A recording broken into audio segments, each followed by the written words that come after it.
She served coffee to a broken stranger, never imagining he was the billionaire landlord about to make her and her children homeless. Before we dive into this incredible story, don't forget to subscribe, because tomorrow we have an extra special story waiting for you, and leave a comment telling us where in the world you're watching from. We'd love to hear your story. The alarm clock's shrill cry pierced through the pre-dawn darkness at 4:30 a.m., but Elena Martinez was already awake, staring at the water stain on her bedroom ceiling that had grown larger after last week's rain. She lay perfectly still for 30 seconds, allowing herself this brief moment of stillness before the day's relentless demands pulled her into motion. Beside her, 8-year-old Sophia breathed deeply in sleep, having climbed into her mother's bed sometime during the night after another nightmare about moving trucks and strange houses. Elena slipped quietly from beneath the worn comforter, her bare feet finding the cold linoleum floor of their cramped two-bedroom apartment in Sunset Park, Brooklyn. The building, a pre-war structure with radiators that clanged like angry ghosts and windows that never quite sealed against the winter wind, had been home for 6 years. Now the manila envelope on her kitchen counter, the final eviction notice from Sterling Property Group, reminded her that home was a temporary privilege she could no longer afford. In the narrow galley kitchen, Elena moved with the efficient grace of someone who had learned to accomplish miracles with limited space and time. She measured coffee grounds into the machine her late husband Miguel had bought her for their last anniversary together 3 years ago, before his National Guard unit was deployed to Afghanistan. The coffee maker was one of the few remaining links to the life they'd planned together, and she treasured its reliable morning ritual. While the coffee brewed, Elena pulled her nursing textbook from beneath a stack of bills on the counter. Microbiology. Chapter 12. Pathogenic Bacteria. She had exactly 20 minutes to review before Sophia and her 10-year-old son Carlos would wake, demanding breakfast, lunch preparation, and the cheerful maternal energy that kept their world stable despite its precarious foundation.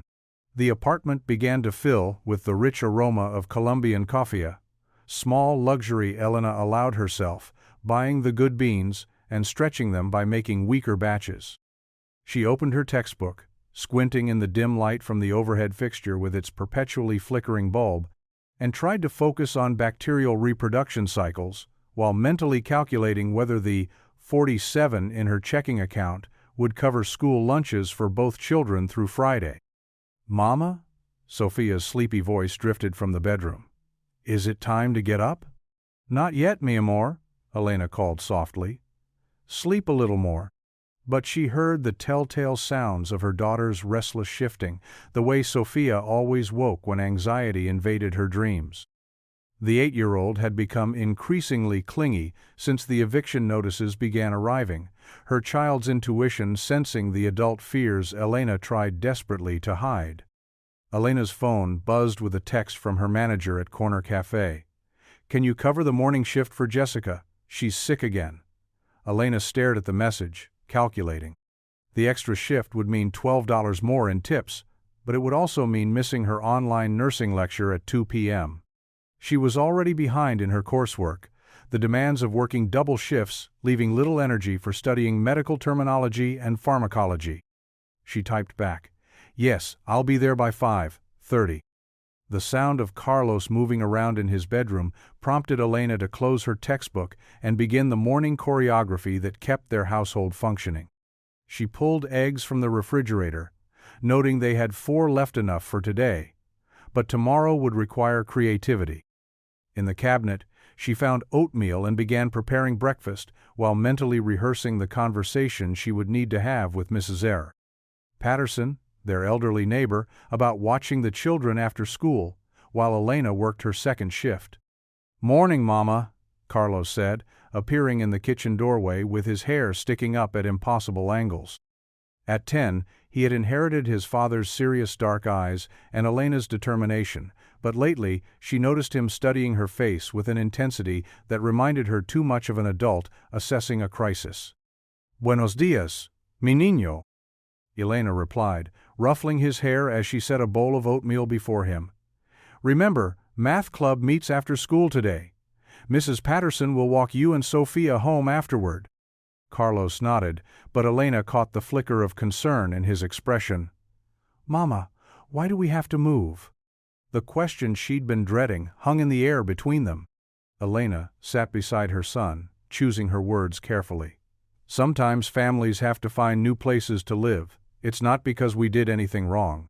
But I like my school, and Sophia likes her teacher." "I know, Amor. I'm working on finding us a new place that you'll like just as much." The lie felt heavy on her tongue. Elena had spent every free moment over the past month calling landlords, filling out applications, and facing the brutal reality that their income was insufficient for most available apartments. First month, last month, security deposit, broker fee, financial barriers seemed insurmountable on her Café wages, even with the small survivor's benefits from Miguel's military service. Sophia emerged from the bedroom clutching her stuffed elephant, Mr. Peanuts, her dark curls a riot around her face. She climbed onto Elena's lap without speaking, burying her face against her mother's shoulder. "Today's going to be a good day," Elena said firmly, kissing the top of Sophia's head. "You have art class, and Carlos has math club. And tonight we'll make pancakes for dinner." The promise of pancakes, a rare treat in their carefully budgeted household, elicited a small smile from Sophia.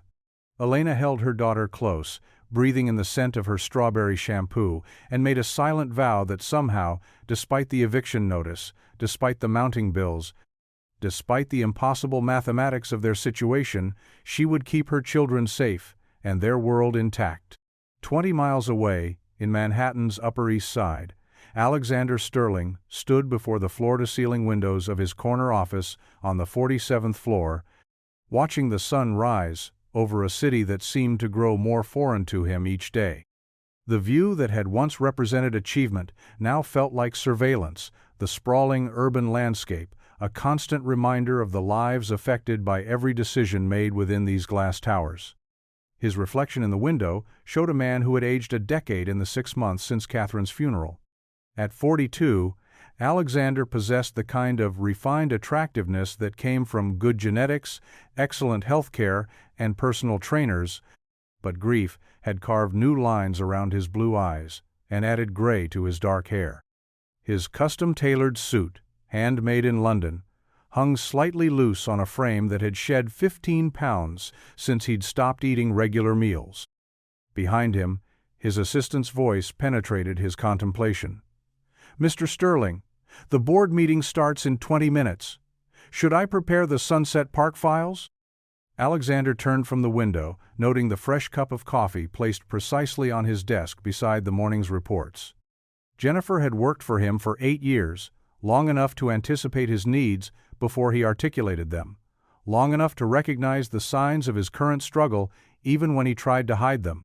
"Yes, bring the files," he said, his voice carrying none of the decisive confidence that had once characterized his leadership style. "And, Jennifer, cancel my lunch with the development team. I need time to review the displacement projections." "Of course, sir." Jennifer hesitated at the door. "Sir, your brother called. He said it was urgent." Alexander's jaw tightened. Richard Sterling, his younger brother and reluctant business partner, had been pushing increasingly aggressive acquisition strategies since Catherine's death. Richard viewed Alexander's recent hesitation about their expansion policies as weakness, a dangerous sentimentality that threatened Sterling Property Group's position in New York's competitive real estate market. "Tell Richard I'll call him after the board meeting," Alexander replied, though he had no intention of returning the call. Alone again, Alexander opened the thick folder containing documentation for their Sunset Park project. Sterling Property Group had acquired 12 buildings in the Brooklyn neighborhood over the past 18 months, using a combination of legitimate purchases and strategic pressure on landlords unable to maintain aging properties. The business model was simple and profitable. Acquire undervalued buildings in gentrifying neighborhoods, renovate to attract higher-income tenants, and maximize returns for investors. On paper, the numbers were impressive. The Sunset Park project would generate a 34% return on investment within 2 years. The renovated buildings would house young professionals willing to pay premium rents for proximity to Manhattan, upgraded amenities, and the authentic Brooklyn experience that had become increasingly marketable to urban millennials. Alexander flipped through the tenant profiles, studying the faces and stories of people whose lives would be disrupted by Sterling's expansion. Mrs. Chen, 67, had lived in apartment 4B for 32 years. The Rodriguez family had operated a small grocery store on the ground floor of Building 847 for 2 decades. Elena Martinez, 34, single mother of 2, worked multiple jobs while attending nursing school online. He paused at Elena's file, reading the careful notes his property management team had compiled. Late payments had increased over the past 8 months, following a pattern consistent with financial stress. Previous landlord references were excellent. Employment history showed steady work at Corner Café in Brooklyn, supplemented by various part-time positions. The file noted 2 children, ages 8 and 10, enrolled in local public schools. At the bottom of Elena's profile, a red stamp indicated priority eviction, 48 hours. Alexander closed the folder and moved to the bar cart in the corner of his office, pouring 3 fingers of scotch into a crystal tumbler. The alcohol burned reassuringly as it went down, providing temporary numbness for the conscience that had been troubling him with increasing frequency. 6 months ago, before Catherine's brain cancer diagnosis, before the devastating speed of her decline, before the funeral that had left him feeling like a stranger in his own life, Alexander had viewed their business practices as simply efficient capitalism. Gentrification was inevitable in growing cities. Sterling Property Group merely facilitated transitions that would happen regardless of their involvement. They provided better housing, improved neighborhoods, and generated economic growth that benefited everyone eventually. Now, staring at Elena Martinez's file, Alexander wondered when he had stopped seeing the people behind the profit margins. His phone buzzed with a text from his brother. "Board meeting in 15. Don't fuck this up with more of your bleeding heart bullshit." The message, characteristic of Richard's blunt communication style, reminded Alexander of the growing tension within Sterling Property Group's leadership. The board of directors, populated primarily by investors interested in returns rather than social responsibility, had begun questioning Alexander's recent reluctance to approve aggressive expansion strategies. Alexander poured another scotch, noting absently that he was drinking earlier in the day with increasing frequency. The alcohol dulled the sharp edges of guilt and grief that had become his constant companions since Catherine's death. She had been the moral compass in their relationship, the one who had gently challenged his more ruthless business instincts with questions about ethics and community impact. "You're building an empire, Alex," she had said during one of their last coherent conversations before the cancer claimed her capacity for complex thought. "Just make sure it's something you can be proud of when you're old and looking back." A knock on his office door interrupted his brooding. Jennifer entered with a stack of contracts requiring his signature. "The Sunset Park eviction orders need your approval before noon," she explained, placing the documents on his desk with characteristic efficiency. Alexander stared at the papers, recognizing Elena Martinez's name among the list of tenants to be removed. Somewhere in Brooklyn, a woman who shared his generation was probably getting her children ready for school, making breakfast in a kitchen she might lose within 48 hours, maintaining normalcy in the face of financial catastrophe. He signed the documents without allowing himself to think too deeply about their consequences. Business was business, and Sterling Property Group had responsibilities to investors that transcended individual hardships. But as Jennifer left with the signed eviction orders, Alexander found himself reaching for the scotch bottle again, chasing the signature with liquid courage that tasted increasingly like defeat. The board meeting convened at 10 a.m. in Sterling's largest conference room, a space designed to intimidate with its commanding view of Central Park and furniture that cost more than most people's annual salaries. Around the polished mahogany table sat 8 of Manhattan's most successful real estate investors, men and women who had built fortunes by identifying opportunities in urban development and executing them with surgical precision. "The Sunset Park project is running ahead of schedule," Richard Sterling announced, his presentation displayed on the room's wall-mounted screens. Evictions are proceeding as planned, with 73% of existing tenants already removed. We anticipate full building availability by quarter's end. Alexander listened to his brother's confident delivery, noting the enthusiastic nods from board members as Richard outlined projected profits and timeline accelerations. The language was clinical, professional, designed to maintain emotional distance from the human costs of their expansion. Alexander, Richard continued, would you like to address the few remaining administrative details? The question was both an invitation and a challenge. Richard was testing whether Alexander would maintain his recent pattern of questioning their methods or revert to the decisive leadership style that had built Sterling Property Group's reputation. Alexander rose slowly, aware of the room's attention focusing on him with the intensity of predators assessing potential weakness. The remaining evictions present some complications. He began carefully. Several long-term tenants have requested extensions while they locate alternative housing. Board member Margaret Hartwell, whose portfolio included half of the Upper West Side, raised an eyebrow. Extensions? Alexander, we've discussed this. Delays cost money, and sentiment costs more. I understand the financial implications. Alexander replied, his voice steadier than he felt. But I think we should consider the public relations impact of appearing overly aggressive in our displacement strategies. The room fell silent. Richard's expression tightened with barely controlled frustration. Finally, investor Thomas Chang spoke, his tone carrying the patience reserved for explaining obvious concepts to someone being deliberately obtuse. Alexander, your personal situation has been challenging, and we all sympathize with your loss. But Sterling Property Group has investors who expect returns, not charity work. If you're unable to maintain operational focus, perhaps you should consider a leave of absence. The suggestion, delivered with corporate politeness, was nevertheless a direct challenge to Alexander's leadership. Around the table, faces that had once regarded him with respect now showed varying degrees of concern and calculation. They were measuring him, assessing whether grief had compromised his capacity to prioritize profit over sentiment. Alexander felt the familiar burn of scotch in his empty stomach, the way alcohol had become his primary source of courage in difficult conversations. I'll handle the remaining evictions personally, he said finally. We'll maintain our timeline. The meeting concluded with cautious satisfaction from the board, though Alexander caught Richard's pointed look of warning as investors filed out.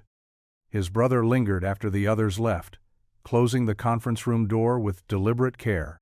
What the hell is wrong with you? Richard demanded, his voice low but intense. Do you want to destroy everything we've built? These people don't invest with Sterling Property Group for ethical development practices. They invest for results. Alexander moved to the windows, looking down at the park where parents pushed strollers and children played on equipment purchased with tax dollars from working families like Elena Martinez. Maybe we should care more about ethical development practices. Jesus Christ, Alex. Richard ran his hands through his hair in exasperation. Catherine is dead. Your guilt won't bring her back, and it's going to destroy our company if you don't get your shit together. The mention of Catherine's name hit Alexander like a physical blow. Richard had always possessed a talent for identifying his brother's emotional vulnerabilities and exploiting them during business disagreements. But this felt different, more cruel than strategic. Don't, Alexander warned, his voice carrying a dangerous edge. Don't what? Don't mention the obvious? You've been self-destructing for 6 months, making decisions based on grief instead of logic. The board is losing confidence, and if you force them to choose between sentiment and profit, you know which way they'll vote. Richard's assessment was accurate, and they both knew it. Sterling Property Group's board had the authority to remove Alexander from leadership if they deemed him unfit to serve investor interests. His majority ownership provided some protection, but not enough to survive a coordinated challenge to his decision-making capacity. Give me 2 weeks, Alexander said finally. Let me handle the Sunset Park evictions my way. If the results don't meet projections, I'll step back from operational decisions. Richard studied his brother's face, searching for signs of the confident leader who had once commanded respect from Manhattan's most ruthless real estate professionals. 2 weeks. He agreed reluctantly. But Alex, if you screw this up, I won't be able to protect you from the board. After Richard left, Alexander returned to his office and immediately poured another scotch. The alcohol was no longer providing the numbing effect he needed. Instead, it simply sharpened his awareness of the moral compromises his business required. Through his window, Manhattan spread out like a three-dimensional chessboard, where every move affected thousands of lives in ways he had trained himself not to consider. On his desk, Elena Martinez's file remained open, her photograph showing a woman with tired eyes but a determined expression. Somewhere in Brooklyn, she was probably serving coffee to customers who had no idea her family was about to lose their home to generate profits for Sterling Property Group's investors. Alexander reached for his phone, then stopped. What would he say?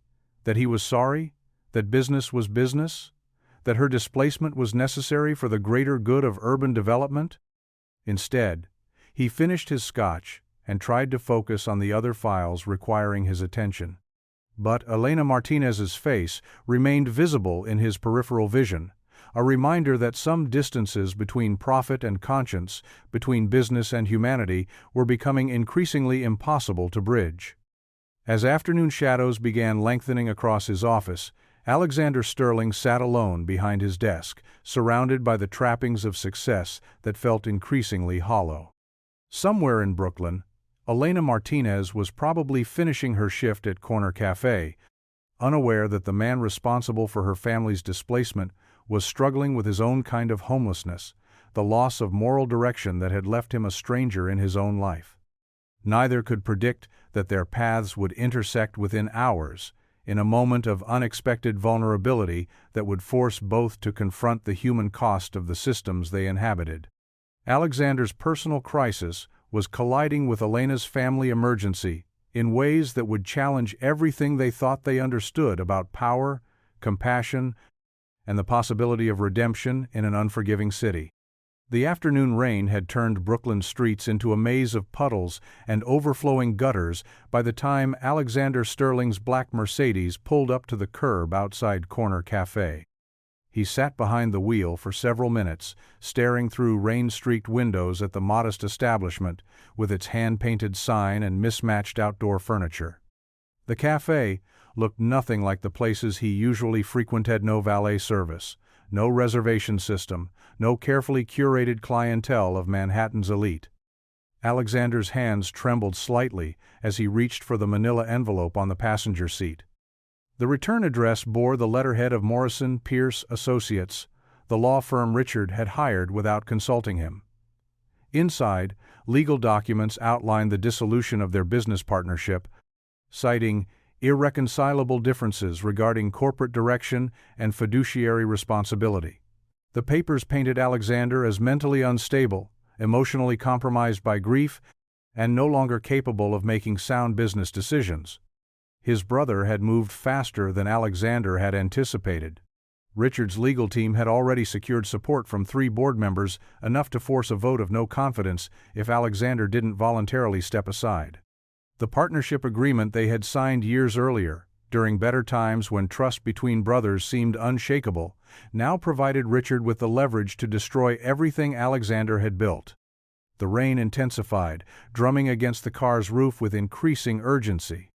Alexander folded the divorce papers that's what they truly were, the legal dissolution of a family business built by their father, and stepped into the downpour. The shock of cold water against his heated skin felt appropriate, matching the numbness spreading through his chest.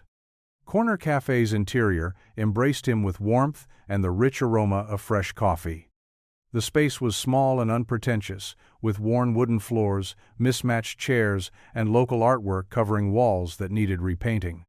A handwritten menu board advertised daily specials in cheerful Spanish and English, while a tip jar decorated with children's stickers sat beside an old-fashioned cash register. Behind the counter, Elena Martinez moved with the efficient grace of someone who had mastered every aspect of her workspace. She wiped down the espresso machine while simultaneously watching a pot of soup simmer on a small stove.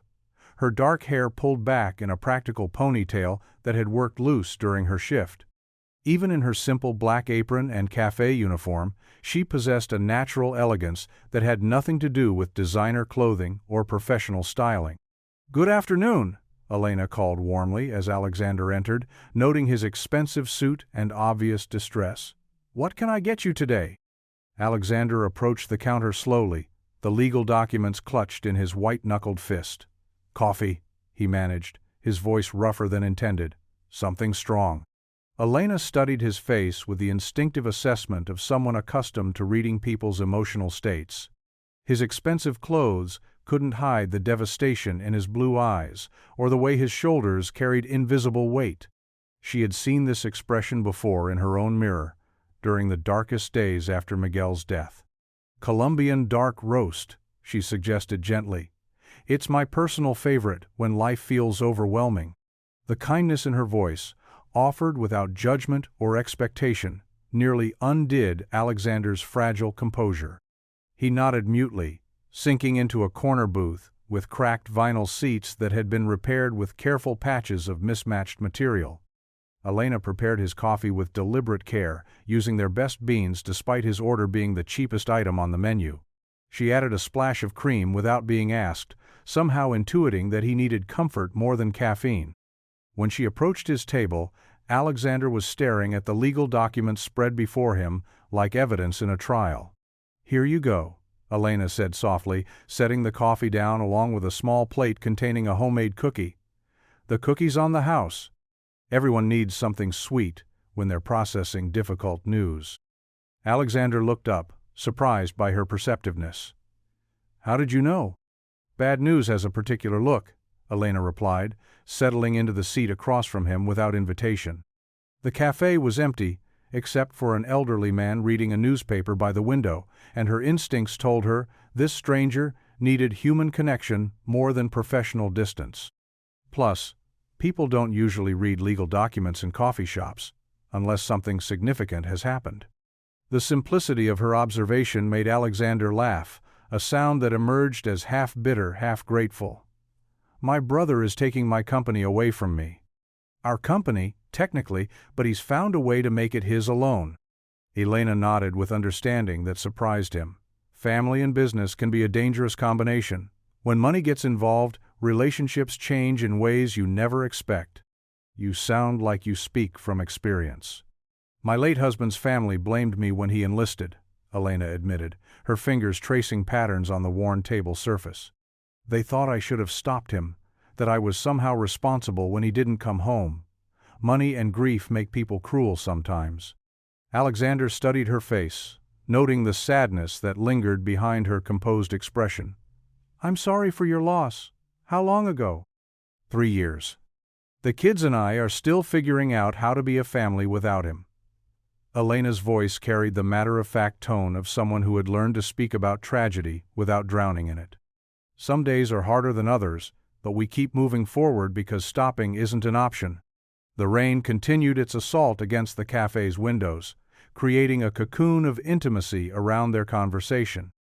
Alexander sipped his coffee, surprised by its quality and the way Elena's presence seemed to calm the chaos in his mind. "My wife died 6 months ago," he found himself saying, the words emerging without conscious decision. "Brain cancer. 40, 1 year old, brilliant, beautiful, and then just gone." Elena's expression softened with immediate compassion. "I'm so sorry. Losing someone that young, that suddenly it changes everything, doesn't it?" "Everything," Alexander confirmed, his voice barely audible. "I keep thinking I'm handling it well, making rational decisions, but apparently my judgment has become questionable. My brother thinks grief has made me weak." "Grief doesn't make you weak," Elena said firmly. "It makes you human. There's a difference, though it can be hard to remember when everyone around you expects you to function normally." Alexander looked at this woman who understood his pain with startling clarity. She wore no wedding ring, but a small gold chain around her neck held what appeared to be a military dog tag. Her hands showed the calluses of physical work, and her clothes, while clean and carefully maintained, had the subtle wear of items purchased for durability rather than fashion. "How do you do it?" he asked. "Keep going when everything feels impossible?" Elena smiled, a expression that mixed sadness with genuine warmth.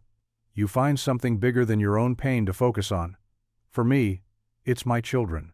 They need me to be steady, so I learn to be steady. Some days I fake it better than others, but they don't need to know that." "Children change everything," Alexander agreed, thinking of the family he and Catherine had planned but never created. "They give you purpose beyond yourself." "They do. Carlos is 10, and Sophia just turned 8. They're the reason I get up every morning, the reason I work double shifts and study for nursing school when I should be sleeping."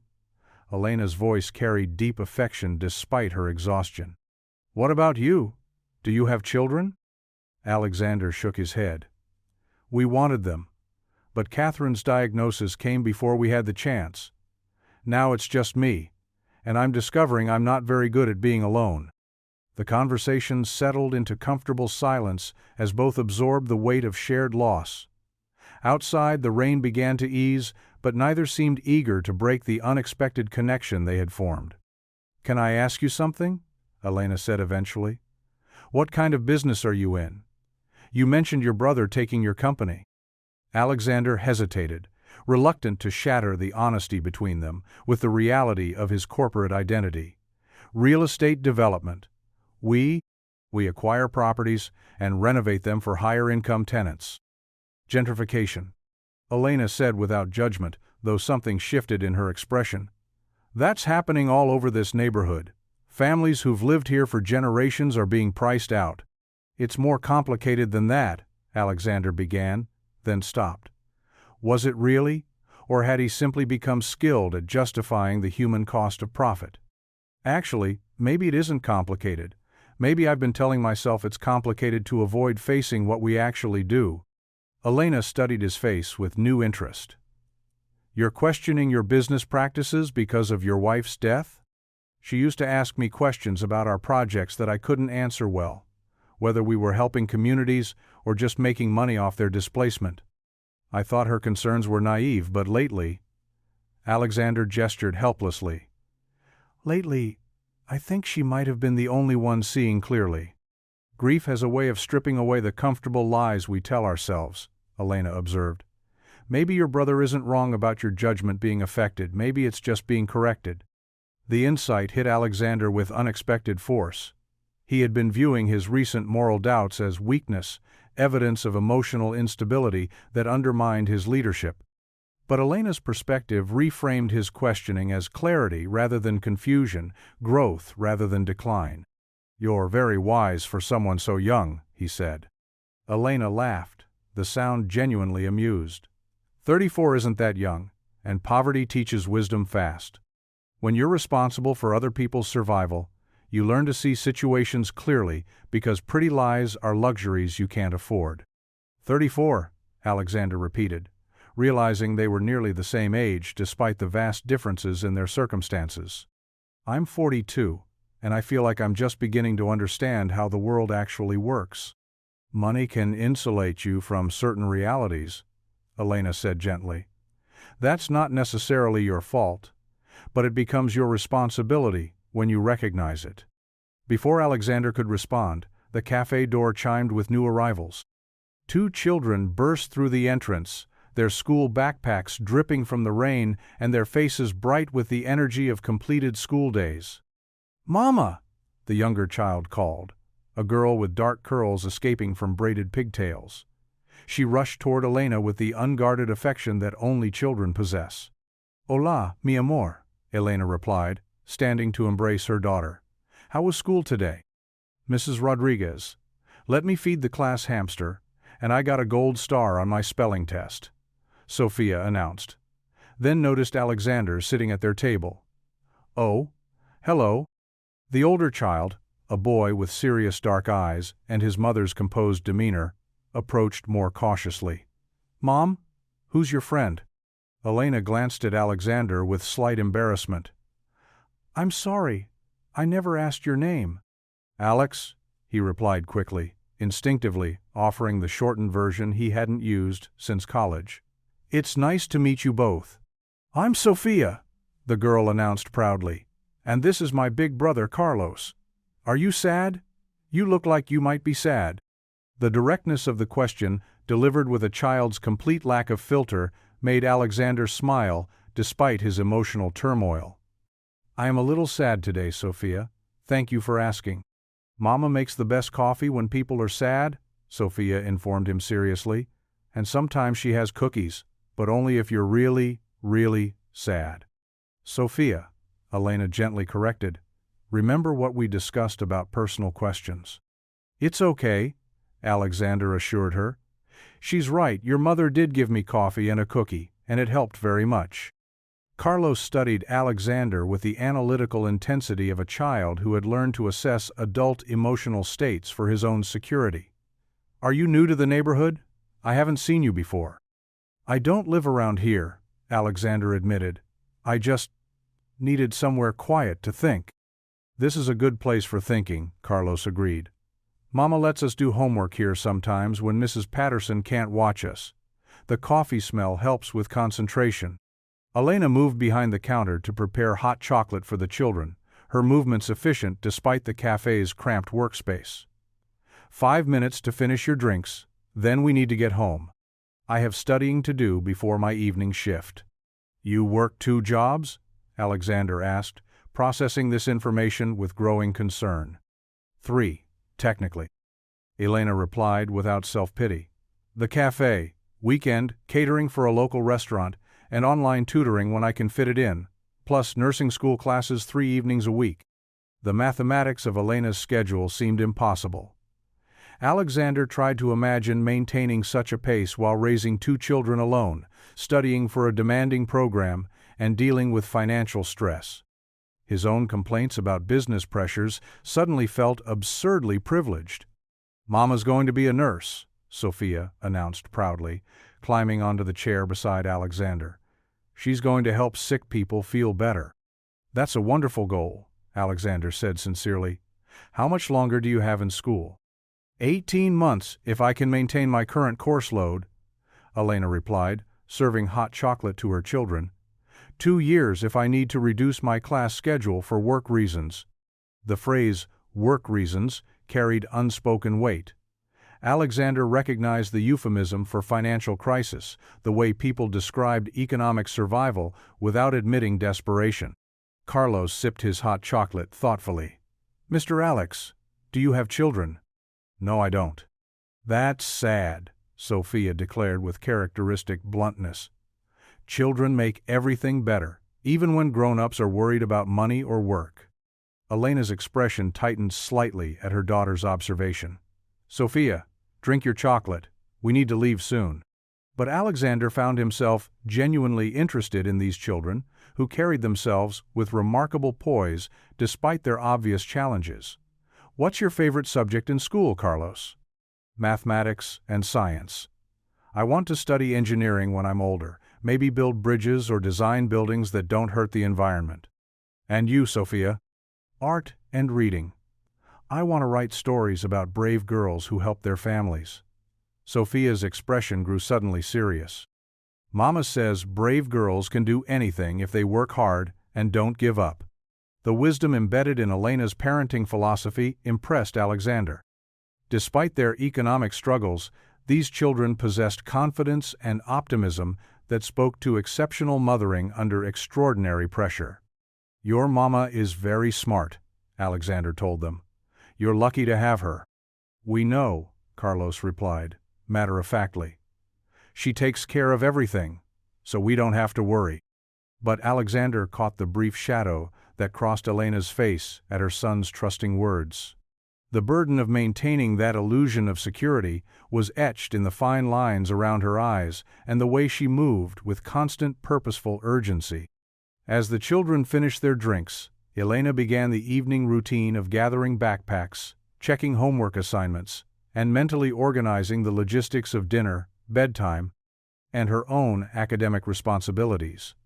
Watching her coordinate multiple demands with calm efficiency, Alexander felt a deep respect for the kind of strength that sustained families through genuine hardship.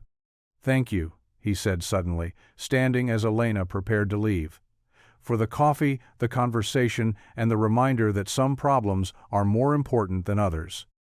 Elena smiled, the expression transforming her tired features into something luminous. "Sometimes we all need reminding that we're not alone in whatever we're facing." "Can Mr. Alex come back tomorrow?" Sophia asked, hopefully. "He seems nicer now than when he first got here." "The cafe is open every day," Elena replied diplomatically. "Everyone's welcome, as long as they're kind to others." As Alexander watched the small family gather their belongings and prepare to venture back into the rain, he felt an unexpected sense of loss. Their brief connection had provided more genuine comfort than months of expensive therapy sessions and corporate consultations. "Elena," he called as they reached the door, "I hope your nursing studies go well. Your patients will be lucky to have someone who understands both healing and resilience." "Thank you, Alex. I hope whatever you decide about your business brings you peace with your choices." After they left, Alexander remained in the cafe for another hour, nursing his coffee and processing the encounter.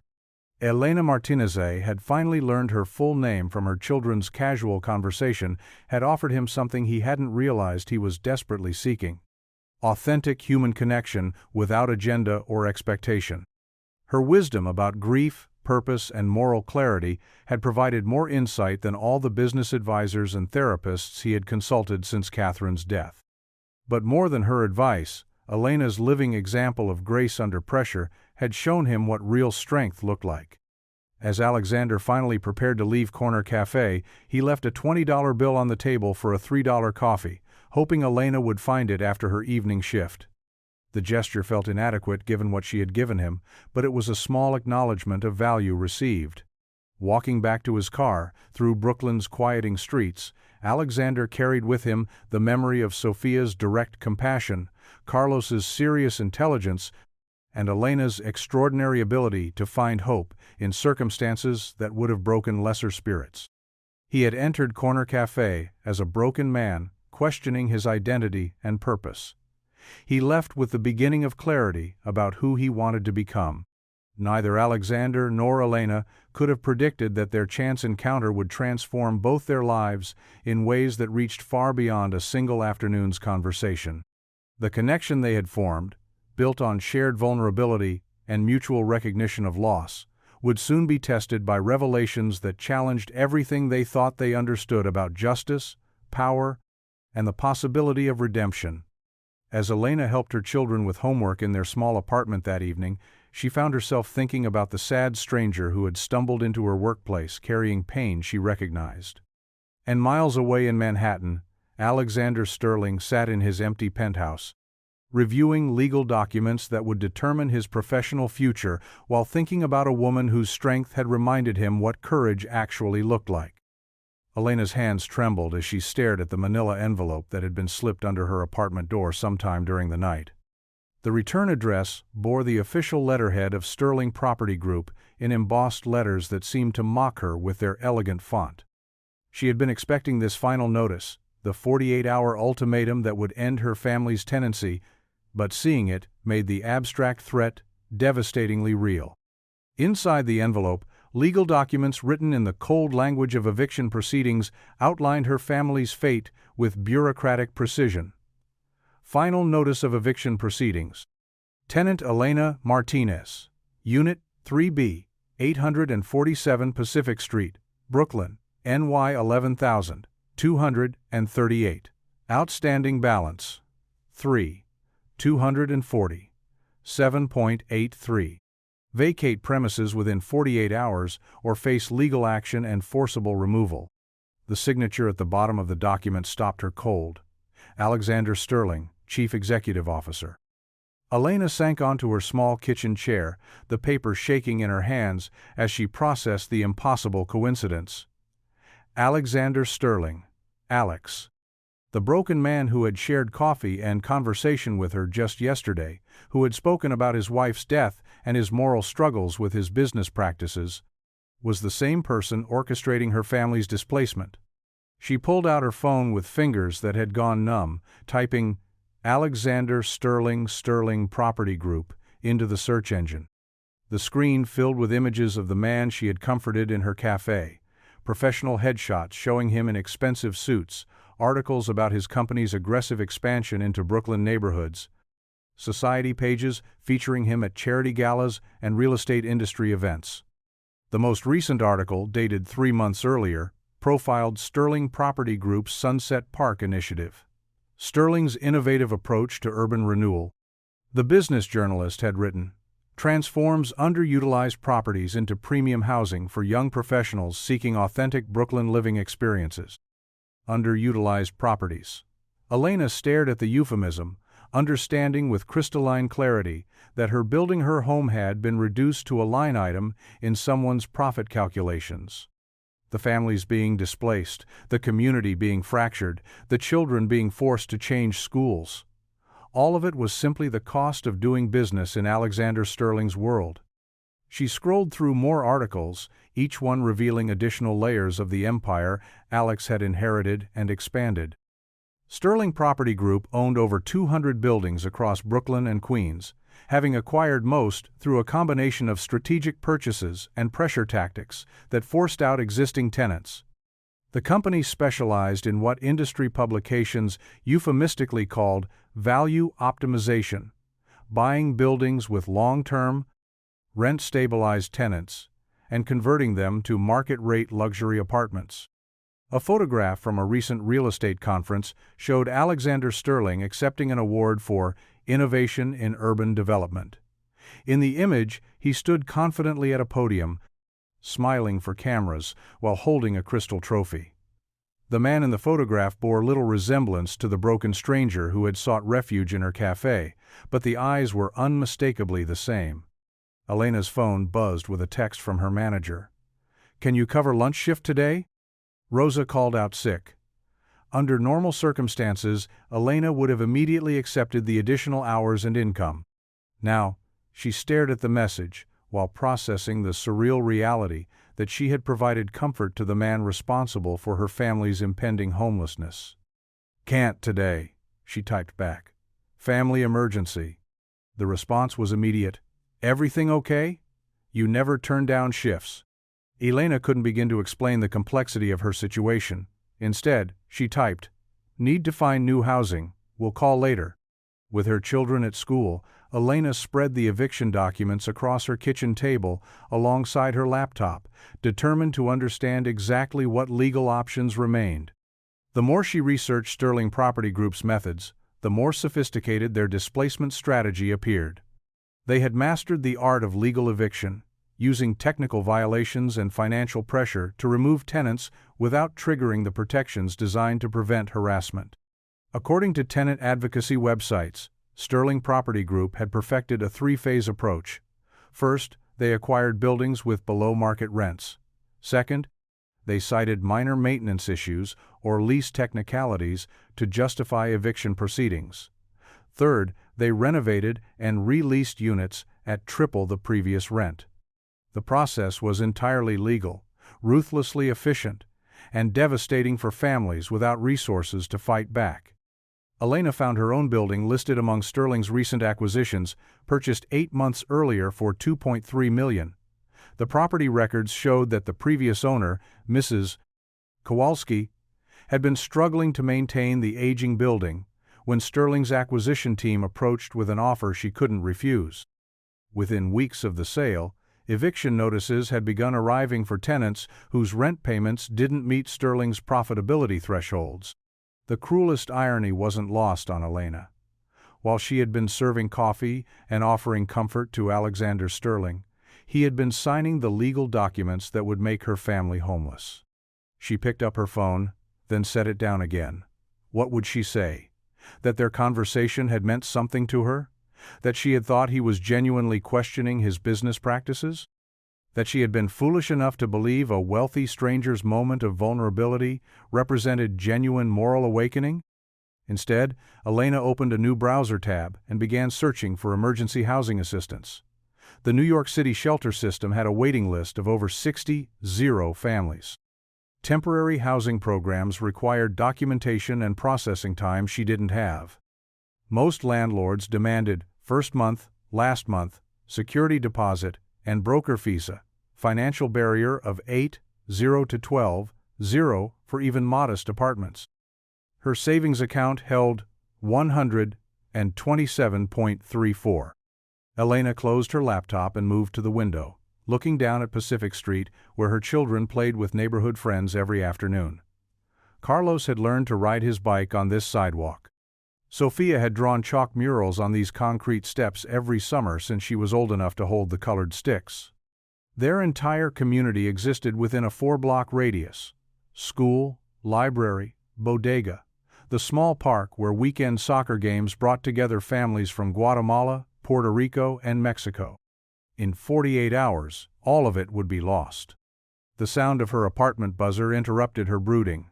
Elena pressed the intercom button. Warily unexpected visitors often brought bad news in her experience. "Elena? It's Mrs. Patterson from upstairs. Can I come down for a minute?" Elena buzzed her neighbor in, grateful for any distraction from her spiraling thoughts. Mrs.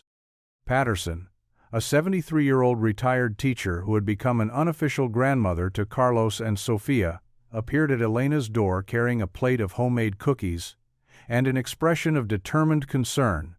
"I got my eviction notice this morning," the elderly woman announced without preamble. "Same company, same 48-hour deadline. I figured you probably got yours too." Elena nodded, unable to speak around the sudden tightness in her throat. 41 years I've lived in this building," Mrs. Patterson continued, settling onto Elena's couch with the careful movements of someone whose joints had begun protesting daily activities.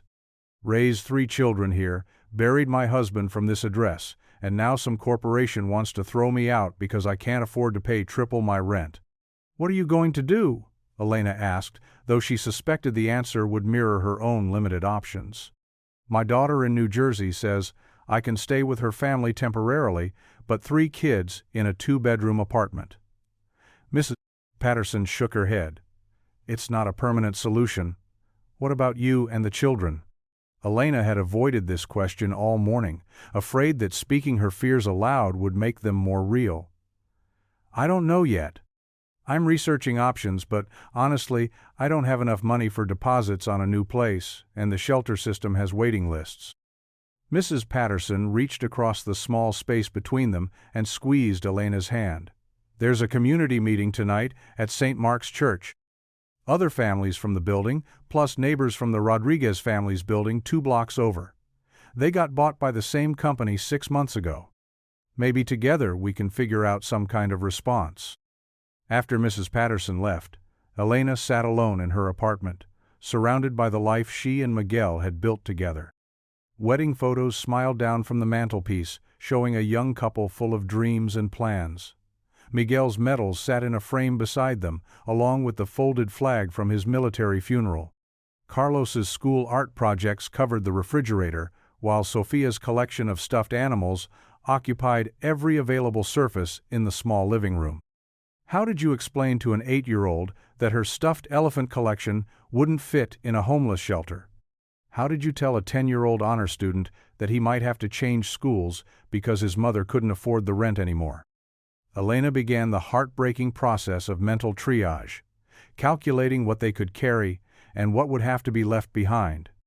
Essential documents, a few changes of clothes, Miguel's medals, the children's favorite books. Everything else furniture purchased with careful saving, kitchen equipment accumulated over years. The comfortable accumulation of settled family life would become casualties of economic displacement. Miles away in Manhattan, Alexander Sterling sat in his corner office, staring at Elena Martinez's file with growing horror. After leaving Corner Café the previous afternoon, he had returned to Sterling Property Group with Elena's wisdom echoing in his mind. Maybe your brother isn't wrong about your judgment being affected, maybe it's just being corrected. Determined to examine his company's practices with fresh clarity, Alexander had requested detailed files on all current eviction proceedings. What he found exceeded his worst fears about Sterling Property Group's methods. The Sunset Park project alone was displacing 247 families, including 89 children under the age of 16. The files contained photographs of buildings before and after Sterling's renovations. Tired but well-maintained structures transformed into gleaming apartment complexes with names like Brooklyn Heights Modern and Authentic Artisan Lofts. The before and after images told a story of urban improvement, but the human cost remained hidden in the clinical language of legal proceedings. Mrs. Chen, 67, had lived in apartment 4B for 32 years before receiving her eviction notice. The Rodriguez family's small grocery store, a neighborhood institution for 2 decades, had been forced to close when Sterling increased their commercial rent by 340%. Mr. Etser Williams, a retired postal worker living on a fixed income, had been hospitalized for stress-related cardiac problems after receiving his displacement notice. And there, at the bottom of the stack, was Elena Martinez's file. Alexander read through the documentation with mounting dread.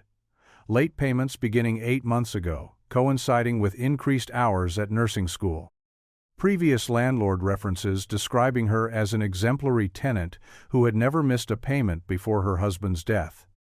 Employment verification from Corner Café showing steady but insufficient income to meet Sterling's new rent requirements. The file included photographs of Elena's apartment building, taken by Sterling's property assessment team. Alexander recognized the structure, immediate 847 Pacific Street, directly across from Corner Café, where Elena worked every day. She served coffee within sight of the building his company was stealing from her family. A notation in the margins caught his attention. Single mother, 2 children, husband deceased, military. Financial hardship documented. Recommend expedited eviction to minimize legal complications. Alexander's hands began to shake as he processed the casual cruelty embedded in that assessment. Elena's tragedy, Miguel's military service and death, had been noted only as evidence of her financial vulnerability, making her easier to displace. The woman who had offered him comfort in his moment of crisis was being methodically destroyed by his own business practices. He scrolled through additional case files, each one representing a family whose life would be upended for Sterling Property Group's profit margins. The collective human cost was staggering. Hundreds of children forced to change schools, elderly residents displaced from communities they had called home for decades, small businesses closed forever when they couldn't afford increased commercial rents. Alexander's phone rang, interrupting his moral inventory. Richard's name appeared on the caller ID, and Alexander answered with unusual reluctance. "Alex, excellent news!" His brother's voice carried triumphant energy. "The final evictions in Sunset Park are proceeding ahead of schedule. We'll have full building control by weekend, 2 weeks faster than projected." "Richard, I need to talk to you about those evictions." "What's to discuss? The legal team handled everything perfectly. Clean process, no complications, maximum efficiency." Alexander closed his eyes, thinking of Elena's children asking innocent questions about moving, completely unaware that their displacement had been celebrated as maximum efficiency by his executive team. "We need to slow down the eviction timeline," Alexander said carefully. "Give people more time to find alternative housing." The silence on Richard's end carried ominous weight. "Alex, we discussed this. The board meeting is tomorrow, and they're expecting confirmation that you've regained operational focus. Showing mercy to tenants who can't afford market rates isn't going to restore their confidence in your leadership. What if some of those tenants could afford market rates with slight payment modifications? What if we offered transitional arrangements instead of immediate displacement?" Jesus Christ, Alex, are you listening to yourself? We're not a social services agency. We're a real estate company with investors who expect returns. Richard's frustration erupted into open anger. "I'm starting to think the board is right about your judgment being compromised." After ending the call, Alexander returned to Elena's file with new urgency. According to the timeline, her family had 48 hours to vacate their apartment or face legal enforcement. The machinery of displacement was already in motion, and stopping it would require direct intervention that would likely trigger the board challenge Richard had been threatening. Alexander picked up his phone, then hesitated. What could he say to Elena that wouldn't sound like cruel manipulation? That he had reviewed her case and decided to show mercy? That their conversation had inspired him to examine his business practices? That he was sorry for destroying her family's stability while she had been offering him emotional support? Instead, he called his property management team. "Margaret, it's Alexander Sterling.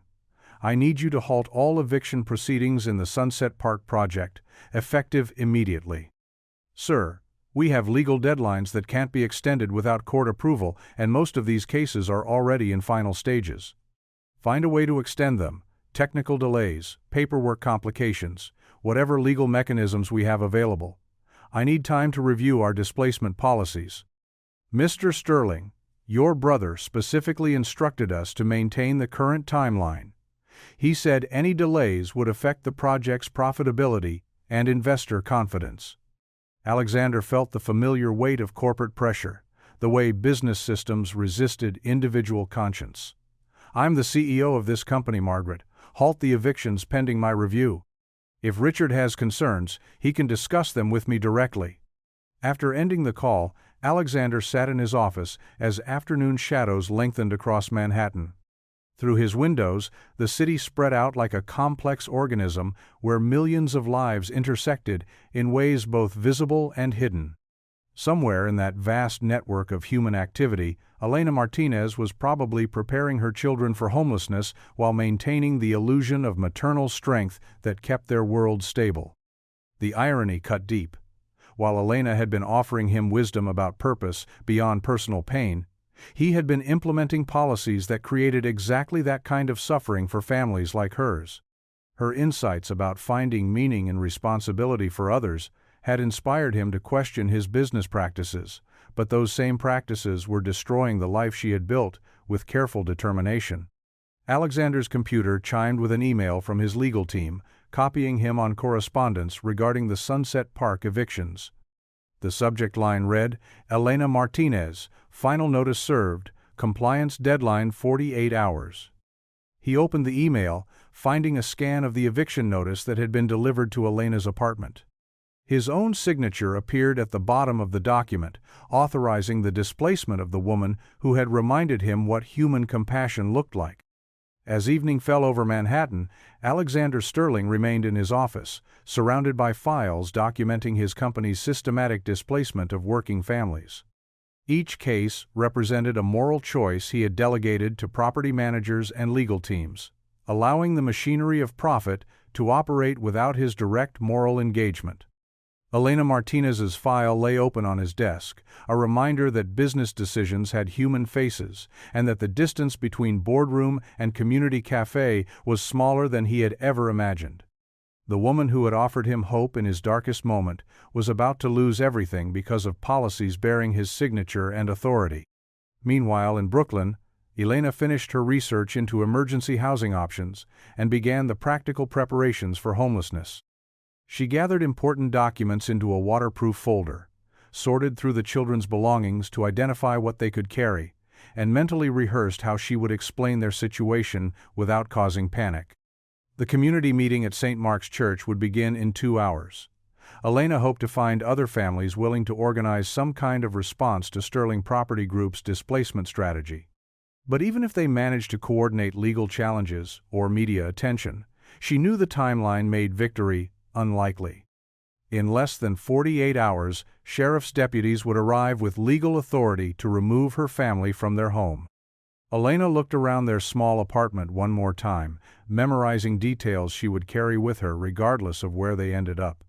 The way afternoon light fell across Carlos's homework space, the corner where Sophia practiced ballet moves, the kitchen table where they had shared thousands of meals as a family. Tomorrow, she would have to tell her children that the kind stranger from the cafe was actually the man responsible for their displacement. She would have to explain that sometimes people who seemed genuinely good were capable of causing tremendous harm, and that the world was more complicated than 8-year-old and 10-year-old hearts could easily comprehend. As she prepared to leave for the community meeting, Elena's phone buzzed with a text from an unknown number. "This is Alex from the Café. I need to see you. There's something important I have to explain." Elena stared at the message, her heart racing with a mixture of hope and dread. Part of her wanted to ignore it entirely, to avoid the conversation that would force them both to confront the devastating collision between his wealth and her vulnerability. But another part of Hertha, part that had been trained by loss to seek truth, even when it hurt, knew that hiding from reality had never been an option. She typed back, "I know who you are, Alexander Sterling, and I know what your company is doing to my family." His response came immediately. "Please let me explain. I can fix this." Elena stared at the words, feeling a dangerous flutter of hope that she tried immediately to suppress.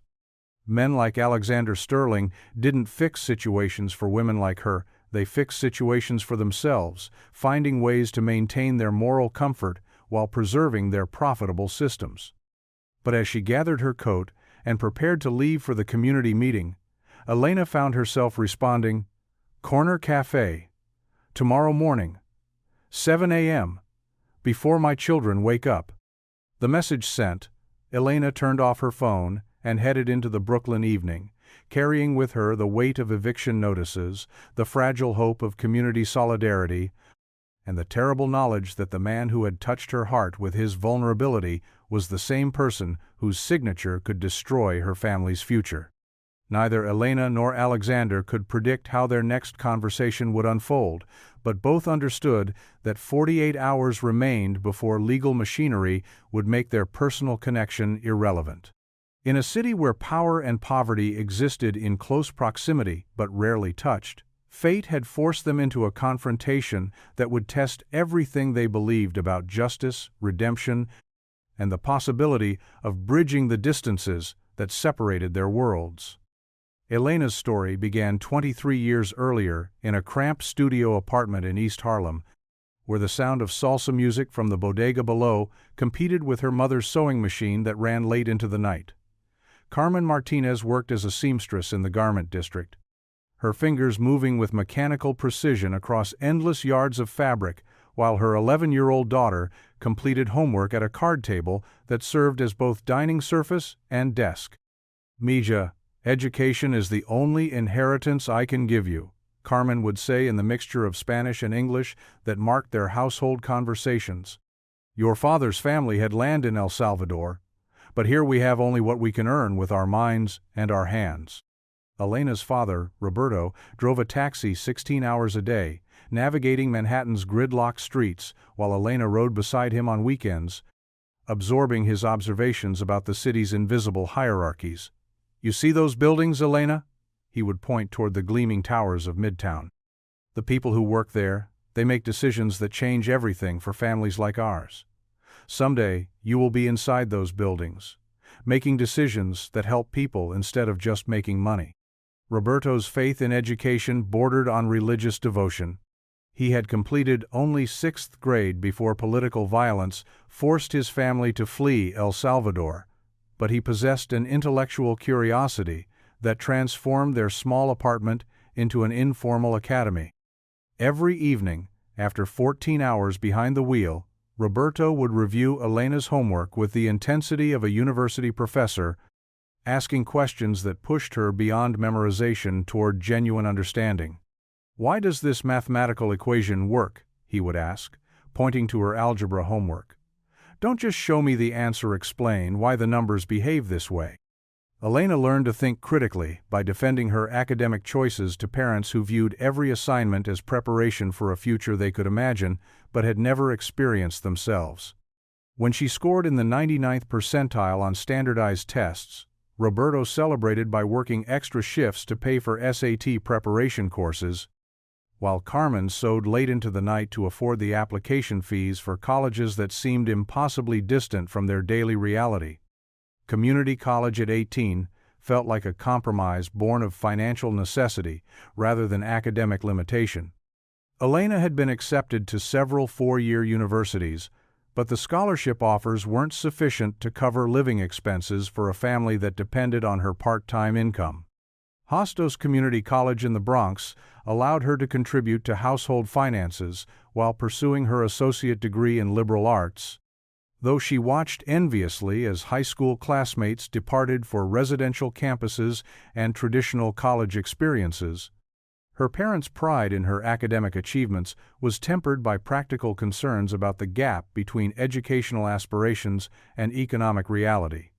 "College is important," Carmen acknowledged, "but you also need to learn skills that provide steady income, maybe nursing or teaching professions that help people but also pay bills." Elena transferred to Queens College for her bachelor's degree in social work, commuting 2 hours each way while working 25 hours a week at a local nonprofit organization that provided services to immigrant families. The job connected her academic studies to real-world applications, but it also exposed her to the systemic barriers that limited opportunities for families like her own. She met Miguel Rodriguez during her senior year at a community event celebrating Latino Heritage Month. He was 24, recently returned from his first deployment with the National Guard, studying criminal justice on veterans' benefits while working security at a Brooklyn hospital.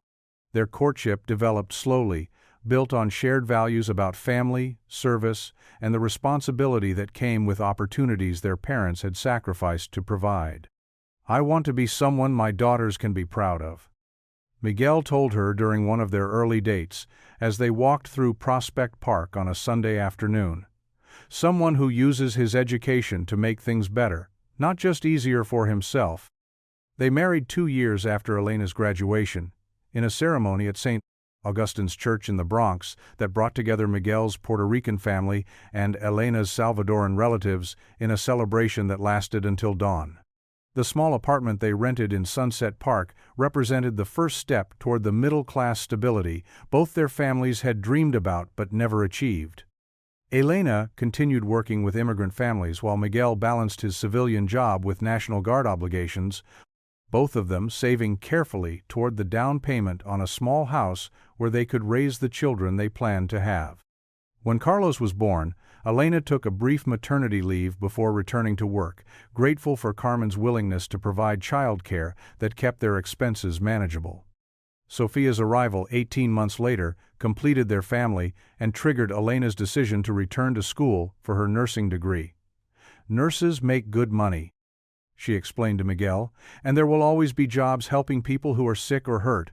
Miguel supported her educational goals, taking extra security shifts to compensate for the income Elena lost by reducing her work hours for classes. Their life had a sustainable rhythm. Miguel's steady employment and military reserve pay, Elena's part-time work and academic progress, the children's healthy development, in a neighborhood where Spanish was heard as often as English, and extended family relationships created informal support networks. The call came on a Tuesday morning in October, while Elena was reviewing pharmacology notes before class.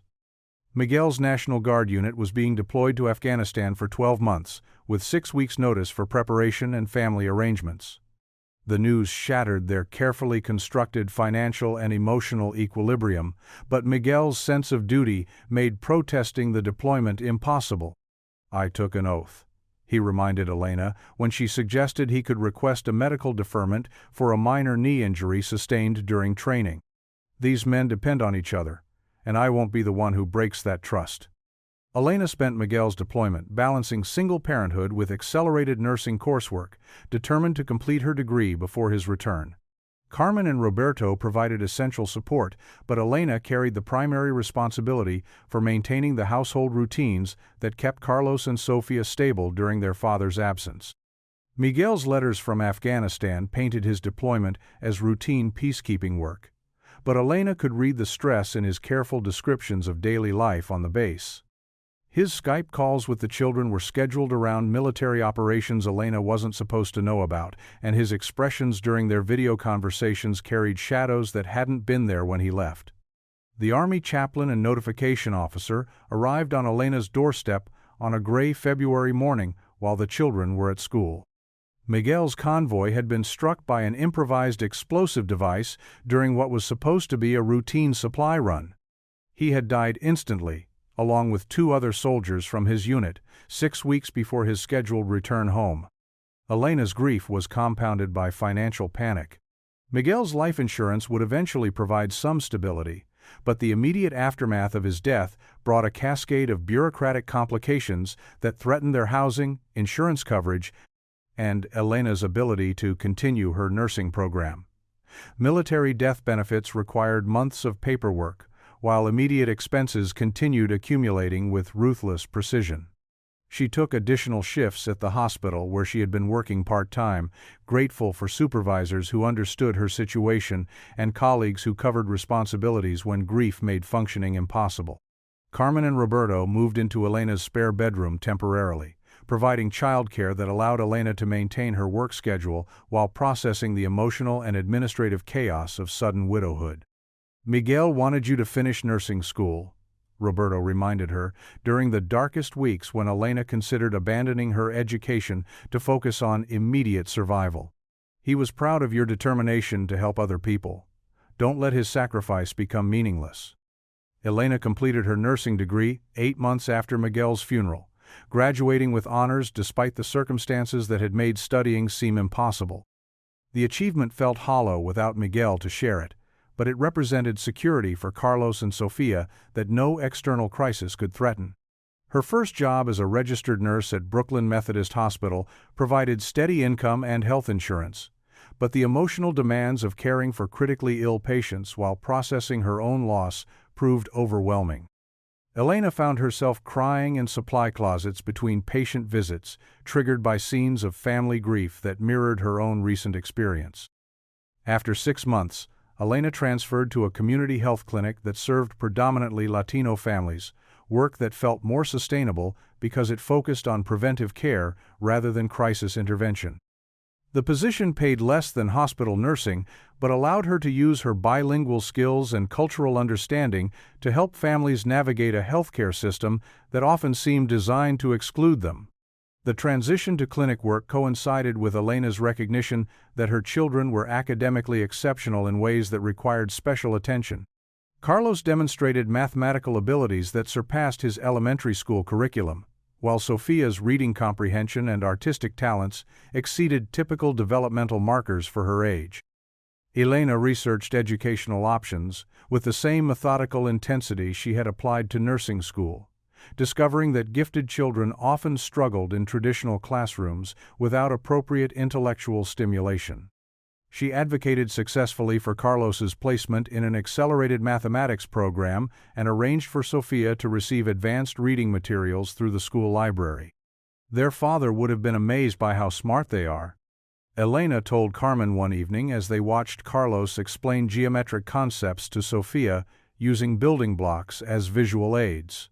"Miguel always said education was the most important gift we could give them." The small apartment in Sunset Park had become home through the accumulation of family memories and community connections that money couldn't purchase. Carlos had learned to ride his bicycle on Pacific Street, with neighborhood children cheering his progress from their stoops. Sofia's artwork covered the refrigerator and walls, documenting her artistic development through crayon drawings that gradually evolved into sophisticated watercolor paintings. Elena knew every family within a 4-block radius. Mrs. Patterson upstairs, who had become an unofficial grandmother to her children. The Rodriguez family, 2 buildings over, whose teenage daughter babysat when Elena worked evening shifts. Mr. and Mrs. Chen, who saved her children small toys from their convenience store and always asked about their school progress in the careful English they continued to study after 30 years in America. This was the community that Sterling Property Group had targeted for displacement, viewing Elena's building and the surrounding blocks as undervalued assets ripe for development.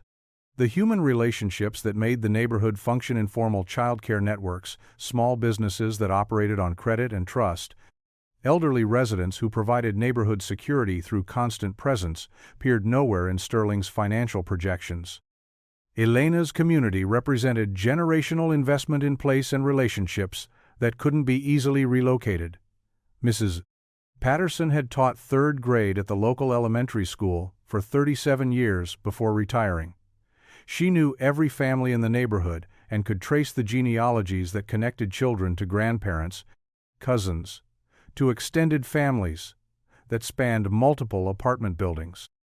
The Rodriguez family's small grocery store anchored the commercial life of their block, accepting payment plans for families experiencing temporary financial hardship and extending credit to elderly residents living on fixed incomes. When Sterling Property Group purchased their building and tripled the commercial rent, the store was forced to close within 3 months, eliminating the neighborhood's primary source of affordable groceries and informal community banking. Alexander Sterling's story began in very different circumstances, though the geography was only 23 miles distant from Elena's East Harlem childhood. The Sterling family estate in Greenwich, Connecticut, occupied 18 acres of carefully landscaped property that included a main house with 11 bedrooms, guest cottages for visiting relatives, tennis courts, and stables for horses that Alexander learned to ride before he could properly read. His father, Charles Sterling, had inherited a commercial real estate portfolio from his own father and methodically expanded it through strategic acquisitions in Manhattan and the outer boroughs. Charles possessed an intuitive understanding of urban development patterns, anticipating gentrification trends years before they became obvious to competitors. "Real estate is about timing and vision," Charles explained to Alexander during weekend rides through Greenwich's bridle paths. "You have to see what neighborhoods will become, not what they are currently. The families living there now are temporary. Real value comes from understanding what kind of people will want to live there tomorrow." Alexander's mother, Patricia, came from old Boston money that had originated in shipping fortunes during the 19th century. She dedicated her time to charitable organizations that addressed poverty and homelessness, but her philanthropy operated at a remove from the daily realities experienced by the families she sought to help. "Charity work is essential," Patricia taught Alexander, "but it must be done thoughtfully, with proper oversight to ensure resources are used efficiently. The poor need guidance as much as they need money." Alexander attended Greenwich Academy's preparatory program through 8th grade, then Phillips Exeter Academy for his high school years. The transition to boarding school at 14 was presented as preparation for the independence and leadership responsibilities that came with inherited wealth, but Alexander experienced it as exile from family warmth into institutional efficiency. Exeter's academic rigor challenged Alexander intellectually, while its social environment reinforced his understanding of class distinctions. His classmates came from similar backgrounds, families whose wealth provided access to opportunities that seemed natural rather than privileged. Discussions about college admissions, summer internships, and career planning assumed resources and connections that Alexander took for granted. Harvard was never a question, merely a destination that required adequate preparation. Alexander majored in economics with a minor in urban planning, attracted to theoretical frameworks that could explain the development patterns his father had taught him to recognize intuitively. His senior thesis examined gentrification as a positive force for urban renewal, arguing that market-driven displacement of low-income residents ultimately benefited entire metropolitan areas. "Economic development requires difficult transitions," Alexander wrote in his thesis conclusion, which received departmental honors and later influenced his business philosophy. "Sentimental attachment to existing communities must be balanced against the greater good of urban progress and economic growth." The summer after Harvard graduation, Alexander worked at Sterling Property Group as a junior analyst, learning the practical applications of academic theories about real estate development. Charles introduced him to the company's operations gradually, allowing Alexander to observe acquisition negotiations and tenant management strategies without immediate responsibility for decision-making. "Business is about relationships and leverage," Charles explained during their daily review meetings. "You have to understand what people need and what they're willing to sacrifice to get it. The families we displace need housing, but they need jobs and stability more. We provide those things, just in different locations." Alexander's MBA from Wharton was completed part-time while he assumed increasing responsibilities at Sterling Property Group. His graduate studies focused on finance and strategic management, providing analytical tools for optimizing the company's expansion into new markets. He met Catherine Mitchell during his second year at Wharton at a fundraising gala for urban education initiatives. She was completing her master's degree in public policy at the University of Pennsylvania, writing her thesis on housing policy and economic inequality. Their initial conversations revealed philosophical differences about real estate development that intrigued rather than concerned Alexander. "Your company's work in Brooklyn displaces families who can't afford to live anywhere else?" Catherine challenged him during their third date as they walked through Philadelphia's gentrifying Northern Liberties neighborhood. "Where exactly are these people supposed to go?" "Market forces create opportunities for everyone," Alexander replied, confident in economic principles that had never been seriously questioned in his experience. "Improved neighborhoods attract businesses and jobs that benefit entire communities. Short-term displacement leads to long-term economic growth." Catherine's response revealed a depth of research that surprised him. "I've interviewed 47 families displaced by development projects in Brooklyn and Queens over the past 18 months. 68% moved to neighborhoods with worse schools, higher crime rates, and longer commutes to existing jobs. Only 12% found comparable housing within their original school districts." The precision of Catherine's data challenged Alexander's assumptions about the benevolent effects of gentrification, but her intellectual rigor impressed him more than her conclusions troubled him. Over the months of their courtship, their debates about urban policy became a form of intellectual foreplay that strengthened their emotional connection while highlighting fundamental differences in their worldviews. They married 3 years after meeting, in a ceremony at the Pierre Hotel that brought together Manhattan's real estate elite and Catherine's colleagues from think tanks and policy organizations. The wedding represented a union between inherited wealth and intellectual achievement, old money, and new ideas about social responsibility. Charles Sterling retired gradually after Alexander's marriage, transferring operational control to his son while maintaining strategic oversight of major acquisitions. The transition period allowed Alexander to implement modernized management practices while preserving the company's traditional approach to profitable urban development. Catherine's influence on Alexander's business decisions was subtle but persistent. She asked questions about tenant displacement that forced him to consider social costs he had previously ignored. Her research into housing policy provided context for understanding how real estate development affected low-income communities in ways that extended beyond immediate financial impact. "I'm not asking you to stop developing properties," Catherine explained during one of their ongoing discussions about Sterling's business practices. "I'm asking you to consider whether there are ways to improve neighborhoods without destroying the communities that already exist there."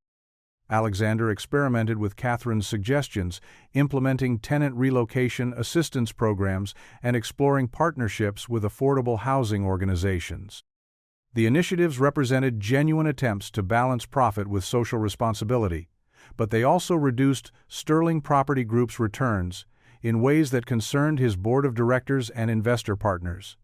The tension between Catherine's social consciousness and Sterling's business imperatives created ongoing stress in their marriage, though both believed their love could bridge philosophical differences about wealth and responsibility.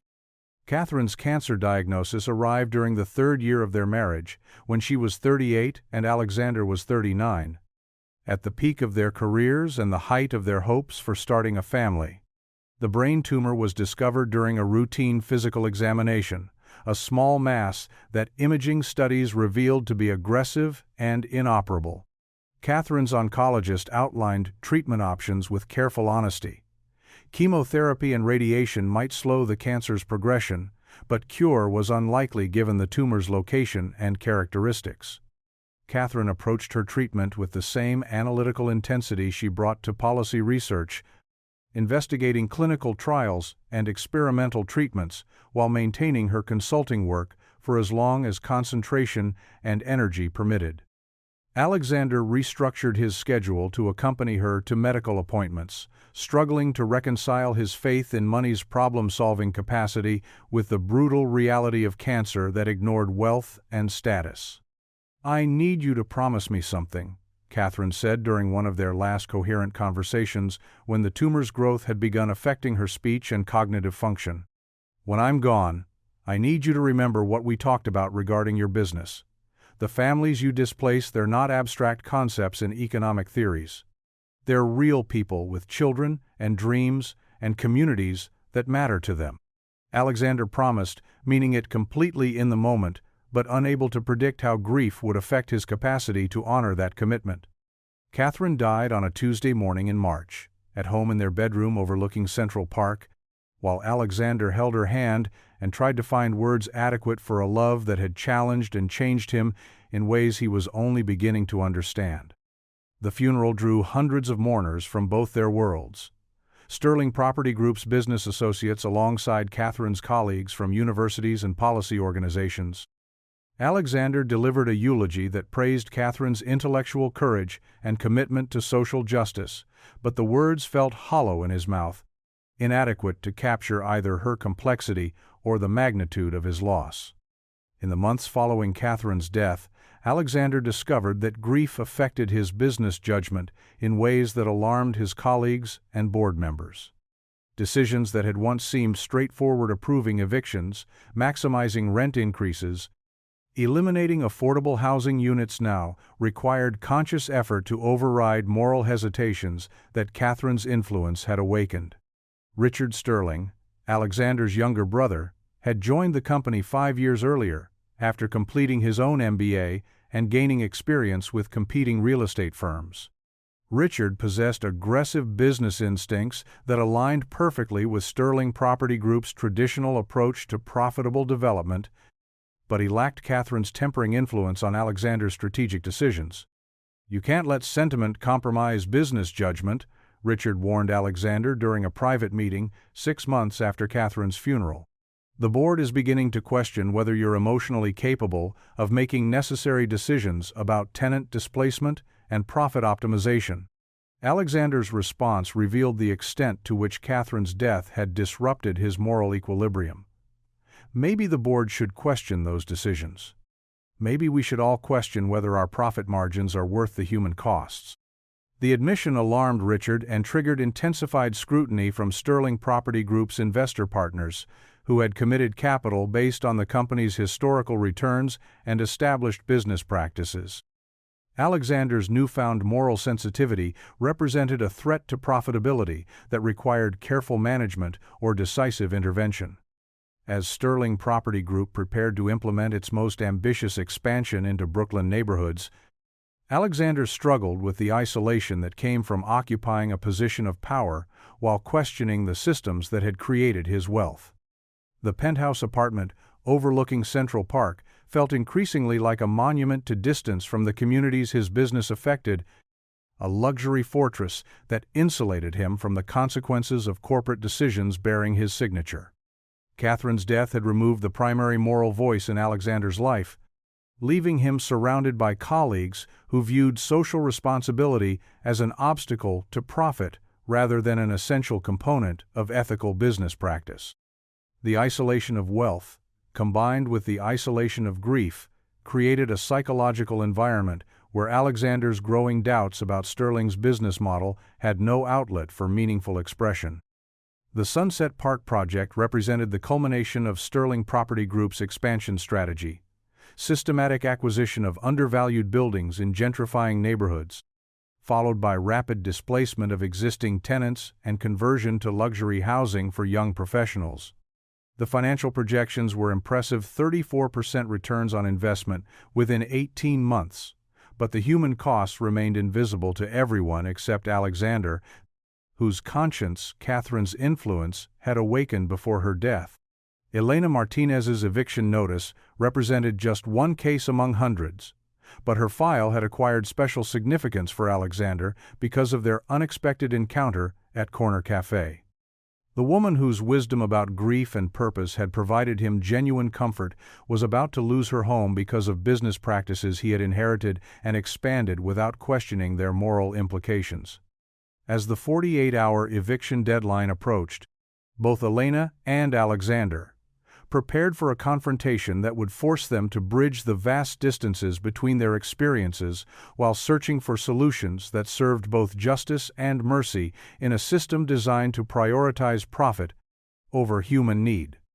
their parallel history zone marked by struggle and loss overcome through determination and community support, the other characterized by privilege and comfort, disrupted by love and moral awakening, had led them to a moment where the theoretical became personal, where abstract business decisions would be tested against their capacity to recognize shared humanity across the barriers that divided their worlds.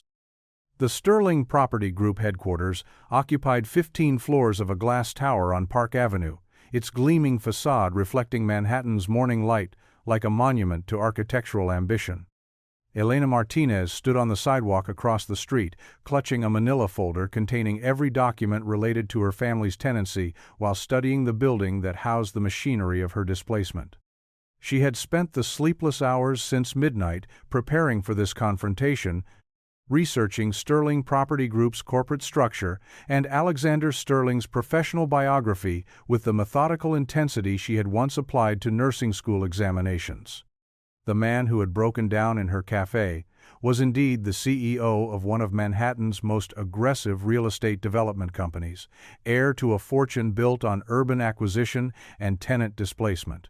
Elena's reflection in the building's mirrored lobby showed a woman dressed in her best interview suit navy blue, purchased secondhand but carefully tailored to fit properly, carrying herself with the dignity that poverty had taught her was often the only currency she possessed.